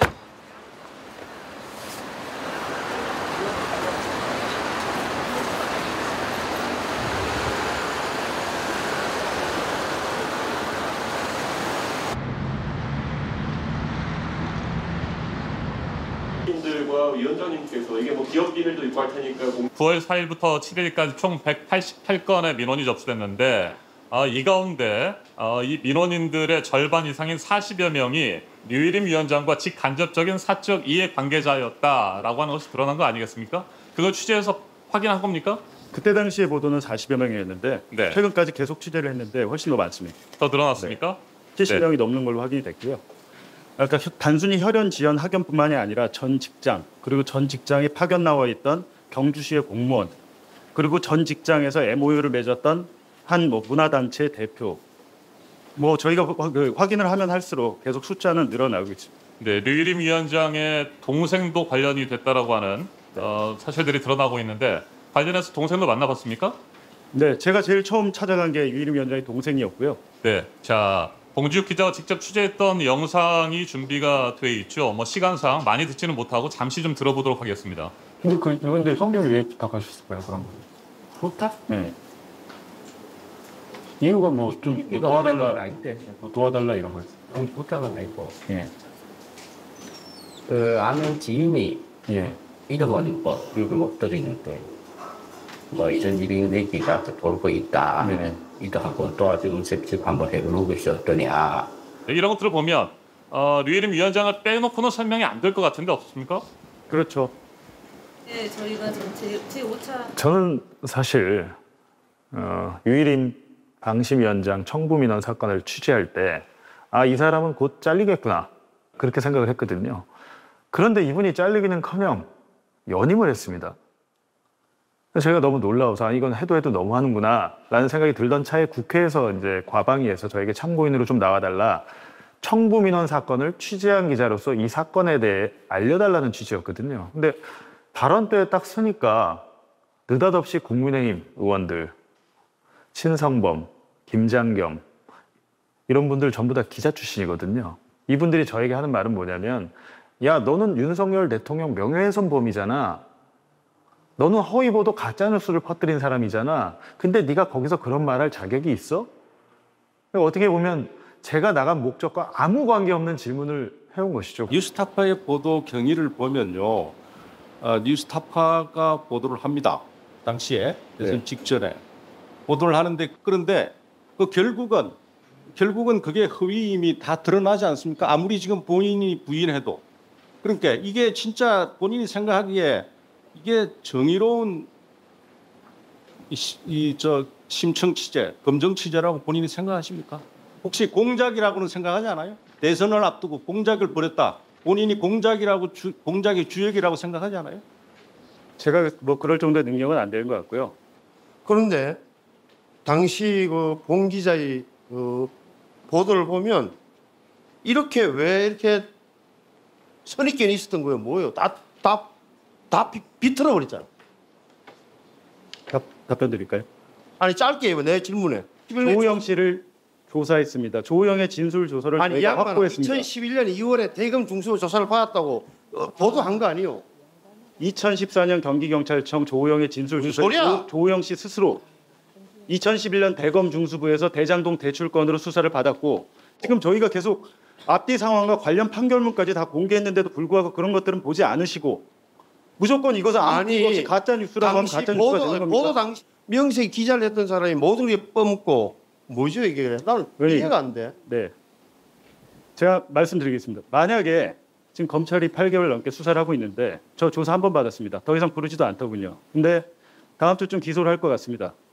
재판에 가서 저희가 허위 보도로 드러나고 모든 것이 말씀하신 대로 가짜 뉴스라면 제가 법적 처벌을 더하게 받겠습니다. 하지만 지금 6개 언론사 10명에 가까운 기자들을 압수수색하고 이렇게 엄청난 국기문란 1급 살인죄까지 운운하시면서 국민의힘에서요. 근데 만약에 재판 결과가 무죄라면 그때 어떻게 책임지겠습니까? 제가 여쭙고 싶습니다. 그 부분. 그래서 지금 우리 봉지욱 참고인이 그 같은 허위 뉴스, 우리가 조작하는 허위 조작 뉴스에 가담했으면서도 지금 검찰에 구속되지도 않고 이렇게 국회에서 참고인 자격으로 마음대로 의견을 이야기할 수 있는 것은 그만큼 우리나라가 언론 자유에 대해서 또 공직자 검증에 대해서 폭넓은 재량과 폭넓은 자유를 주고 있기 때문입니다.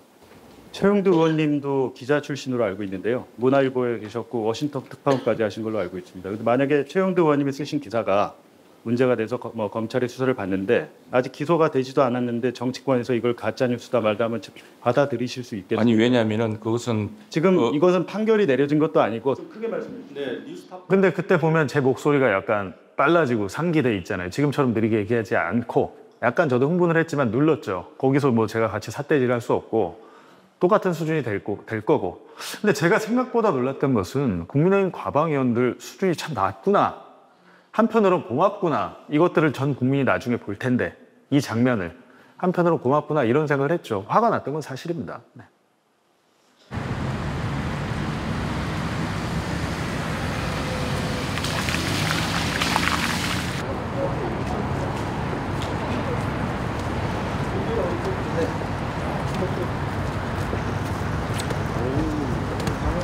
6개월 넘게 아무런 연락이 없던 검찰이 총선을 불과 10여일 앞두고 저를 불렀습니다. 지금 여러분과 제가 마주하고 있는 바로 이 현장이 검찰이 오랫동안 그려왔던 바로 그 장면일 것입니다. 저는 오늘 이 자리에서 윤석열 대통령과 검찰에게 묻고 싶습니다. 뉴스타파의 김만배 녹취록 보도, 그리고 제가 JTBC에서 했던 윤석열 검사의 대장동 브로커 조우영 봐주기 의혹 보도와 관련해 검찰이 지난 6개월간 새롭게 밝혀낸 사실이 단 하나라도 있습니까? 지금까지 언론에 나온 건 제대로 확인조차 안 되는 검찰발 받아쓰기 보도들 뿐이었습니다. 잘 다녀오세요. 힘내십시오.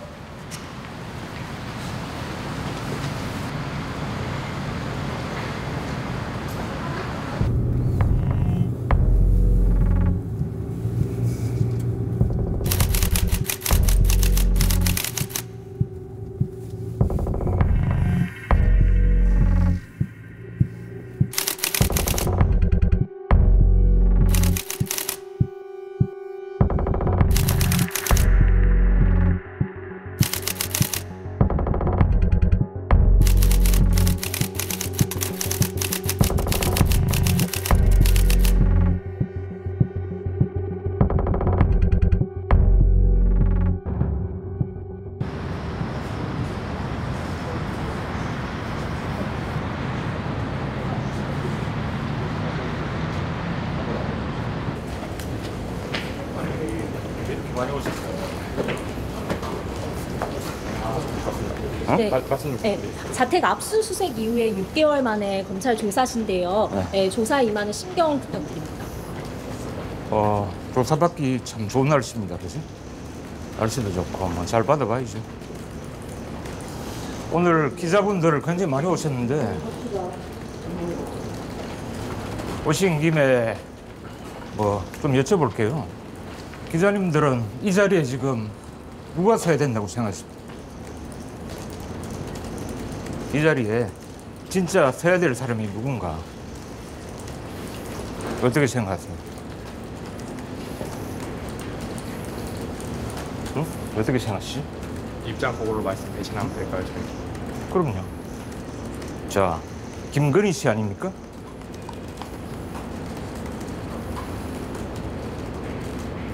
우리가 지금 주가 조작, 그다음에 명품 백 수수 이렇게 하면 이제 바로 떠오르는 사람이 있죠. 대통령 영부인 김건희 씨. 그 사람은 여기 언제 옵니까?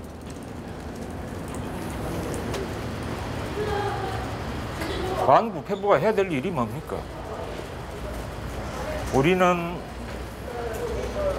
유력한 대선 후보의 문제를 검증하고 비판적으로 보도를 했습니다. 자, 그런데 지금 반부패 수사부에서는 자기들이 옛날에 모시던 상관이었겠죠, 그죠? 그분의 명예를, 자기 상관의 명예를 지금 지키기 위해서 검찰 권력을 지금 사적으로 이용하는 겁니다. 이거는 명백히 보복 수사라고 밖에 볼 수가 없습니다. 그리고 오늘 기자분들 많이 모였으니까 제가 한마디 드리겠는데, 우리 기자들, 저를 포함해서, 그리고 저널리즘, 한국의 언론이 전부 엄청난 불신을 받고 있죠. 우리 스스로 다 자괴감을 느끼고 있습니다. 거기에는 여러 가지 문제가 있겠지만 우리가 어쨌든 실천해야 될 그런 일이 있다면 권력자의 말만 받아 쓰지 말자. 그죠? 자, 검찰 검사, 그다음에 뭐 티타임 이런 데서 나오는 말만 받아 쓰지 맙시다. 그죠? 그들의 말이 얼마나 근거가 있는지, 얼마나 사실에 기반하고 있는지, 그다음에 얼마나 진실에 부합한지 그걸 검증해가지고 써야 되는 게 우리 저널리스트들의 소임 아닐까요? 저는 그런 것들을 그렇게 어렵지 않게 오늘부터 실천을 할 수 있다고 생각을 해요. 저와 여러분들 다 이제 기자 동료 아닙니까? 그죠? 그러니까 우리가 실천할 수 있는 거는 같이 실천하고 함께 노력해 나갔으면 좋겠습니다.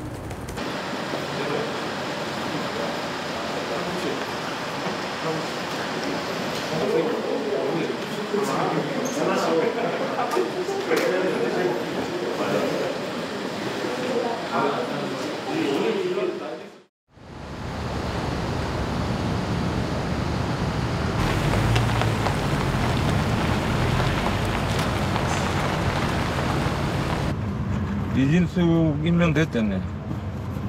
아니 오늘 바로 취임식을 하는 거예요 그럼? 했어? 취임식 11시에 했어요. 11시 했어? 좀 전에 했구나. 나는 윤석열 대통령이 안 할 줄 알았는데 내가 너무 순진했나? 응? 야, 그 정도 하자가 있으면 그래도 인간이면 어떻게 그런 사람을 공직에 임명할 수 있어? 인간이 아닌가 보지. 어? 인간이 아닌가 보지. 아, 인간이 아니었어? 딴 데서도 다 라이브 몰린다고 하더라고요. 아, 그래 라이브까지 할 정도인가? 아, 진짜 라이브야? 네. 일단 MBC는 라이브 한다 했고요. 축하드립니다. 아, 이발을 좀 하고 왔어요. 그러니까 좀 메이크업도 좀 하고. 내가 아까 하라 그랬잖아. 네? 시간이 없었지. 하실 거죠? 뭐를? 윤석열 씨. 윤석열 씨? 윤석열 씨라고 할 거예요. 아니 앞으로 우리는 윤석열 씨로 합시다. 뭐 대통령의 모습 전혀 아니잖아. 그럽시다.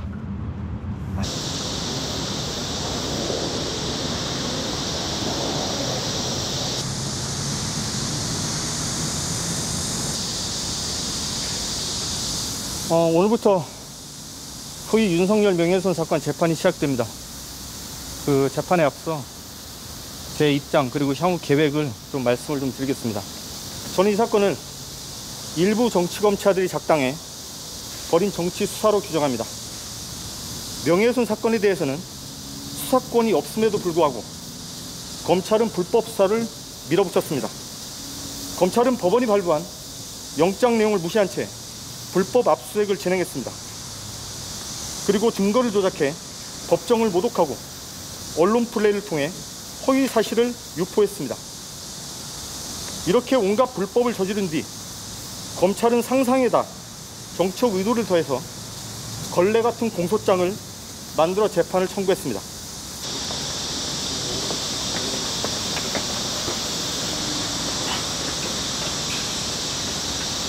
(2023년 7월 8일이죠) 제가 기소가 된 게 며칠 후에 공소장을 받아봤어요.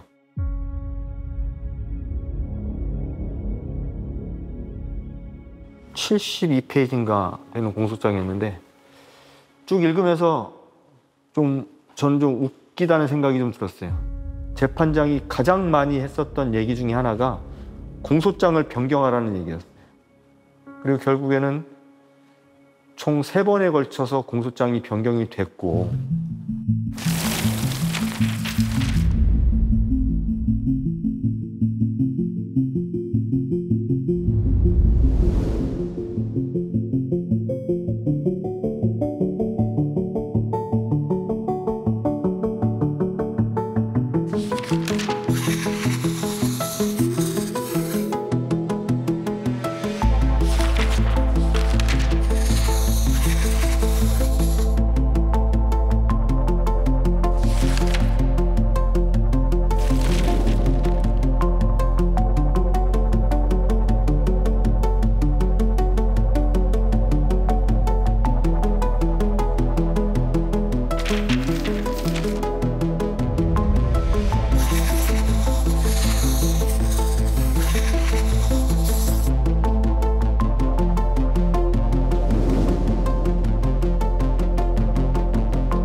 그래서 70쪽이 넘던 공소장이 30여 쪽으로 줄어들어요. 아마 저희 첫 공판이었나? 입장문을 제가 낭독한 게 있는데 그때 제가 걸레 같은 공소장이라는 표현을 썼거든요.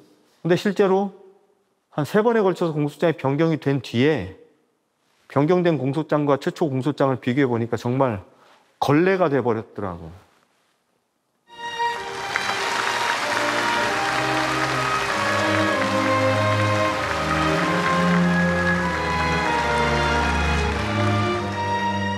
이른바 가짜 뉴스에 기반한 허위 선동과 사이비 논리는 자유사회를 교란시키는 무서운 흉기입니다. 지금 가짜 뉴스는 하나의 대규모 산업이 됐습니다. 사이비 지식인들은 가짜 뉴스를 상품으로 포장하여 유통하며 기득권 이익 집단을 형성하고 있습니다. 이들이 바로 우리의 앞날을 가로막는 반자유 세력, 반통일 세력입니다.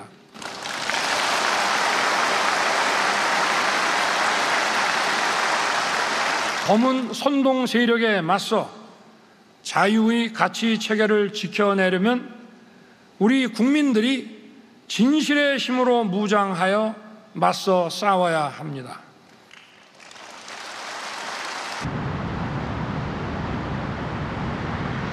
최근 이준우 수방사령관, 각종군 특전사령관, 여인영 방첩사령관을 한남동 공간으로 불렀죠. 무슨 얘기했습니까? 계엄 이야기 안 했습니까? 동의할 수 없습니다.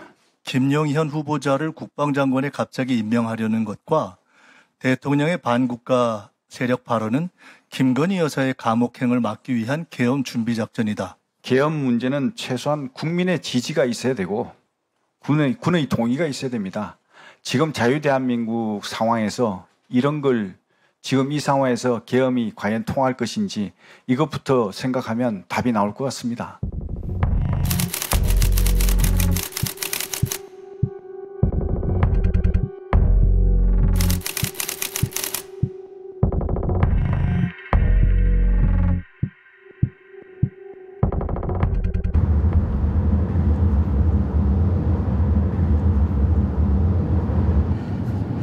대선 조작, 여론 개입이야 뭐야?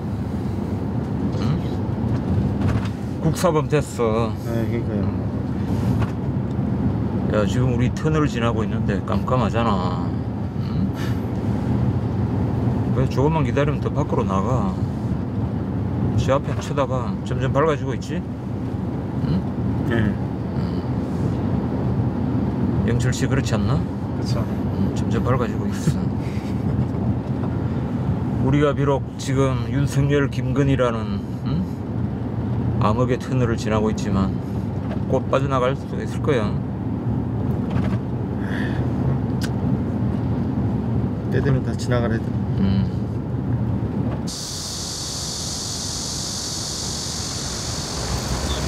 사실 믿고 있지만 이게 참 비극이다, 비극. 아유.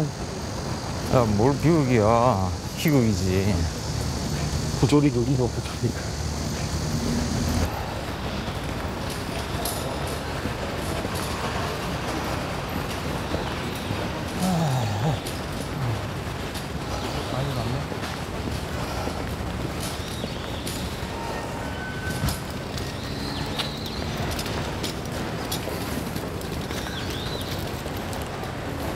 오늘 기자님들 많이 나오셨네요.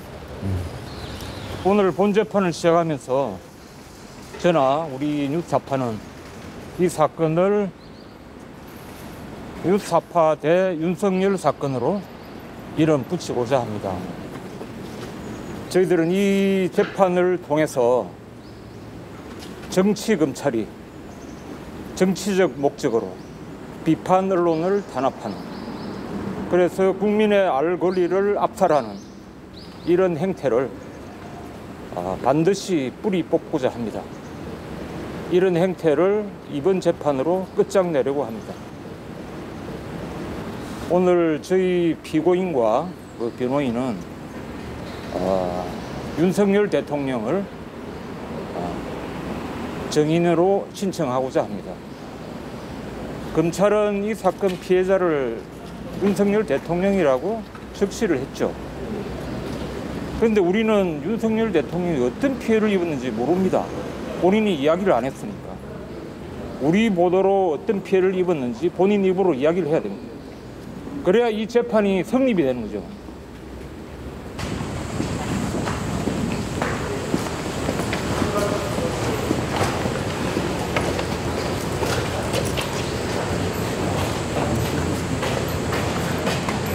검찰이 내놓고 있는 논리 구성, 그리고 검찰의 상상, 그리고 가설 이런 것들이 너무나 치졸하게 짝이 없고 너무나 비상식적이고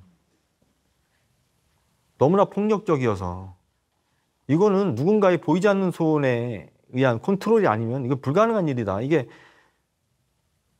아무리 검사가 악의를 가지고 수사를 해도 이런 식으로 할 수 없다. 누군가의 지시가 아니라면. 그러니까 저는 이 사건은 100%의 확신으로 이거는 누군가의 검찰을 움직일 수 있는 힘을 가진 사람의 하명 수사일 가능성이 매우 높다. 그리고 이거는 검찰의 의지라기보다도 정치 권력의 의지일 가능성이 매우 높다. 저는 그렇게 보고 있고.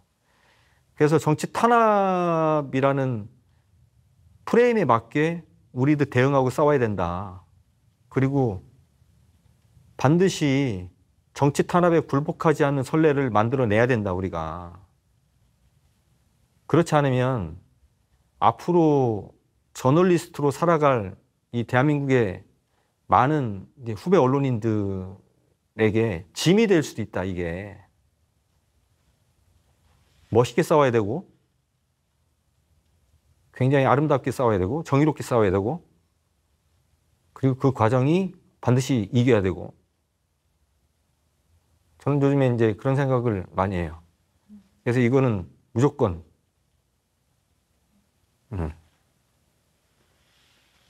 선배 못하신 말씀 있을까요? 너무 화가 나. 네. 그러니까 이게 당사자는 아니 이건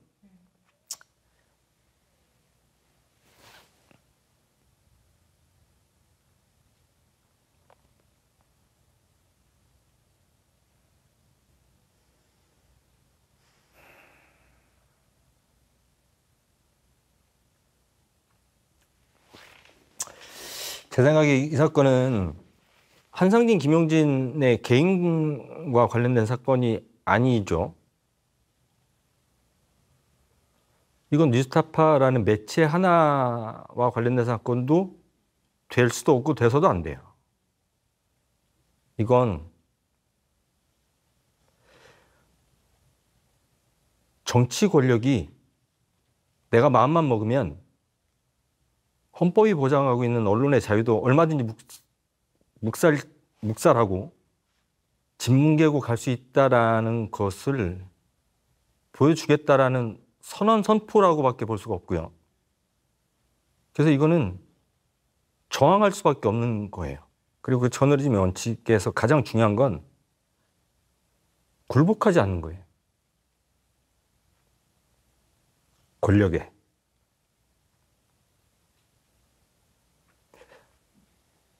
권력에 굴복하고 난 다음에 우리한테 남는 게 뭐예요? 그죠?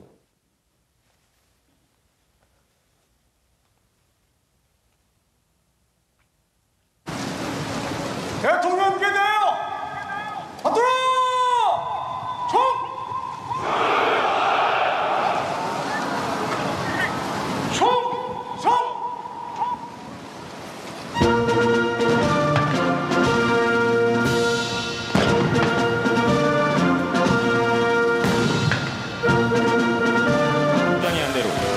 쪽으로 천천히 이동하고 있습니다. 오늘 행사를 총지휘하고 있는 제병지휘관 김봉수 육군 중장은 3군단장, 국방부 정책기획관, 53사단장, 한미연합군 사령부 작전처장 등 야전과 정책부서의 주요 직책을 두루 역임하는 등 연합 및 합동작전, 국방정책의 전문가입니다.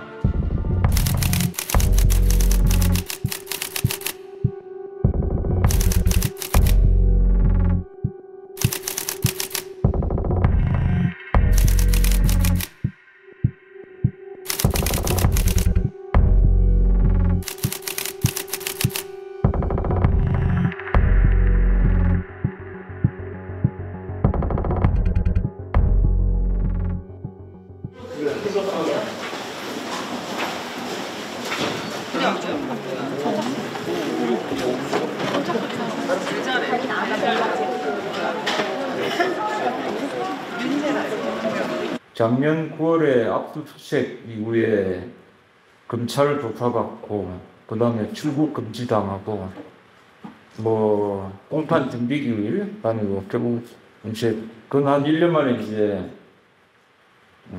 첫 재판도 갔다 왔죠.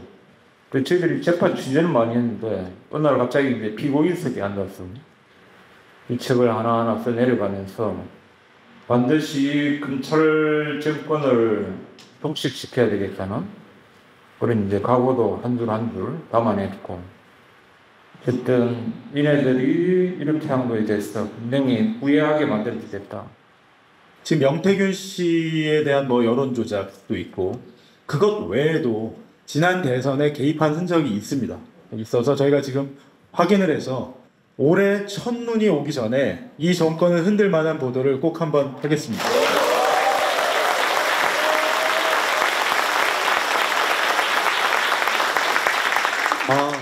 근데 문제는 안 흔들리면 제가 죽습니다. 한상진 죽고 다음에 봉지욱 죽습니다. 시간은 좀 더 걸리겠지만 분명히 갈 수 있는 길은 있고, 저는 개인적으로 윤석열 대통령 임기 못 마칠 거라고 생각하고 그렇게 생각합니다.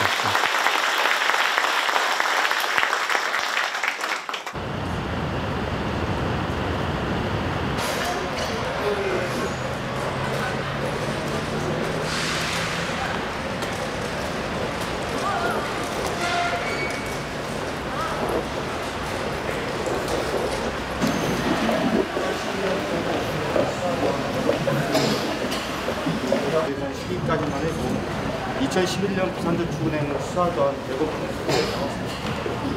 대장 대출으로 조영 씨에 대한 일종의 봐주기가 있었다는 것을 저희 뉴스타파가 지금 그 며칠 전부터 집중적으로 보도하고 있는 명태균 게이트 관련돼서 저는 개인적으로 그런 생각이 좀 들더라고요. 작년에 저희 뉴스타파에 대한 수사가 시작된 이후에 9월 11일 그리고 9월 7일 그 두 번에 걸쳐서 그 당시 국민의힘 대표했던 김기현 씨 입에서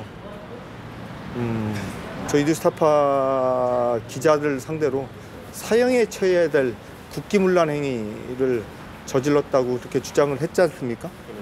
그때 이제 그게 이제 주요한 이유가 대선에 개입하고 여론을 조작했다라는 것인데, 지금 저희가 취재를 해보니까 명태균 게이트의 핵심은 첫째, 지난 대선 경선 과정에서 여론이 조작된, 그것도 윤석열 캠프와의 밀접한 관계하에 여론이 조작된 혐의가 있는 것이고요. 그래서 저는 같은 논리를 적용을 한다면 지금 이 명태균 게이트에 관련된 사람들도 다 사형에 처해야 될 국기문란 행위를 저지른 것이 되겠죠. 김기현 씨의 주장대로라면.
친애하는 국민 여러분, 저는 북한 공산 세력의 위협으로부터 자유 대한민국을 수호하고 우리 국민의 자유와 행복을 약탈하고 있는 파렴치한 종북 반국가 세력들을 일거에 척결하고 자유 헌정 질서를 지키기 위해 비상계엄을 선포합니다. 중국독자는 똑같은 거라고요.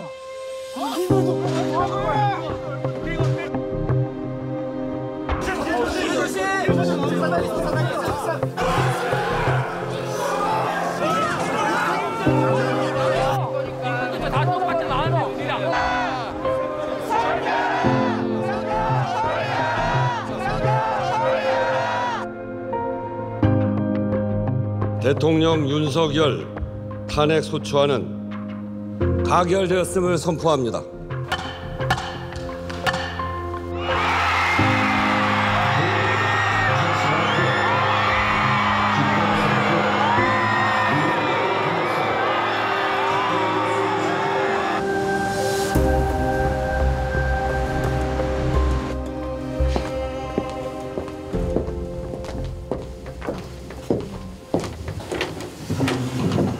남았네. 벌써 시간이 그렇게 됐어요? 없겠어. 뭐 긴장하지 말고 있는 그대로 재밌게 하시고. 뭐 잘못한 사람들이 떨린 거 아닌가? 지금 저기 용산에 있는 관저에 있는 그 사람들 많이 떨리지 않을까? 그렇죠. 그분이 제일 많이 떨리겠죠. 하여튼 재밌게 해봅시다. 네, 알겠습니다. 자, 오늘 방송 내용이 뭐예요? 네, 그 명태균 게이트 수사하고 있는 그 창원지검에서 지난해 11월에 만들었던 검찰 수사 보고서에 명태균과 윤건이랍니다. 윤 대통령 부부 카카오톡 텔레그램이 한 280개 담겨 있는데 명태균 게이트의 의혹을 풀 핵심 키 여러 중요한 내용들이 있어서 저희가 이제 지난주부터 한 리포트 보도를 계속 하고 있는데요. 또 이 명태균 게이트 검찰 수사 보고서가 작년 12.3 내란에 아주 핵심적인 원인이었던 것 같습니다. 이 윤 대통령 부부가 지난 3년간 어떤 일을 했는지 국민들께 알리는 게 더 중요하다고 판단해서 오늘 공개를 하기로 했습니다. 지금 공교롭게 내일 새벽에 경찰이 이제 윤건희 관저로 이제 압수수색 체포를 하러 가요. 좀 느낌이 조금 묘할 텐데 어때요? 어찌됐든 내일은 반드시 체포가 될 것이고 뭐 그것과 상관없이 저희는 저희 할 일을 그냥 끝까지 하겠다 뭐 그런 생각입니다. 네. 카메라 2 인. 여러분 많이 기다리셨죠? 지금부터 저희가 예고해드린 대로 명태균 게이트 특집 방송을 시작하겠습니다.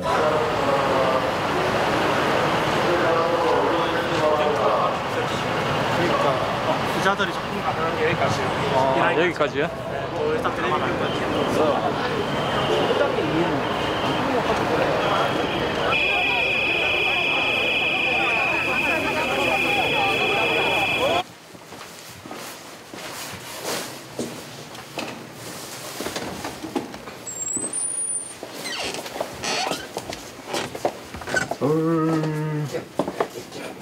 뭐 하는 거야 여기서? 아니.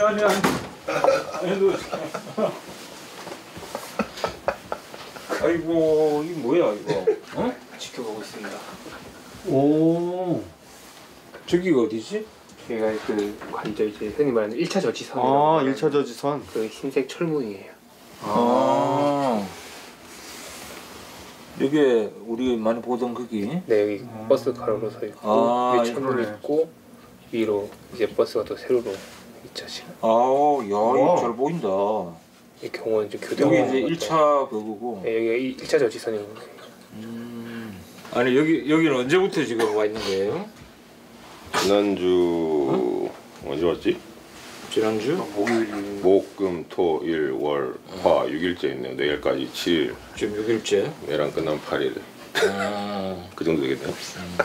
내일 새벽에는 될 것 같아서 제발 내일은 끝나라는 심정으로 집에 좀 가자. 저랑 지금 2명은 이제 곧 1시 되면 이제 저기 관저 앞으로 나갈 거고요. 좀 이따가? 네. 2시 되면? 네. 관저 앞으로 나갈 거고. 그다음에 이제 관저에서 이제 뭐 체포가 완료됐다라는 소식이 들리면 이제 공수처에 또 한 팀이 대기를 하고 있죠. 끝나고 이제 또 구치소로 간다는 소식이 들리면 또 이제 구치소로 가야겠죠.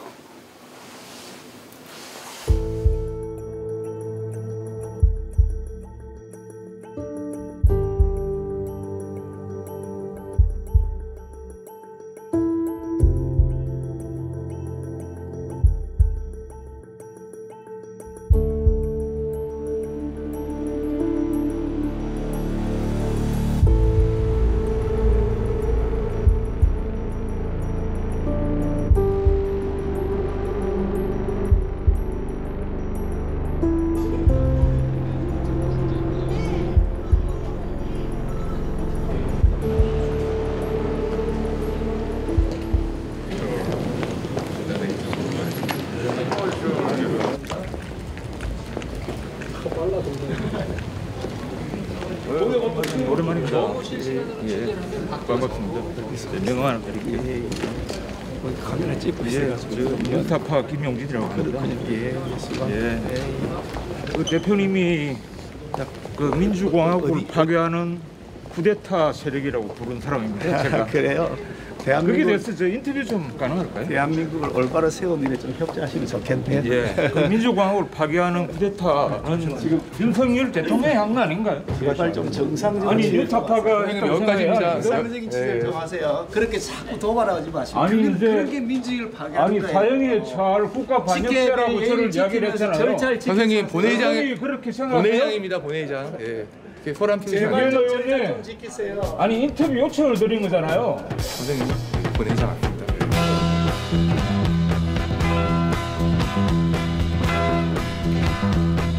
지금 진짜 좋은 날씨가 됐으니까 뭐라고 해야 되는 거예요?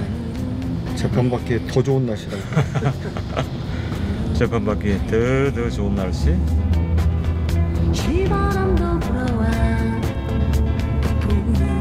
일심도 한 1년은 가지 않을까? 1년 하겠죠. 지금 얘네들이 지금 주요 증인만 16명이잖아요.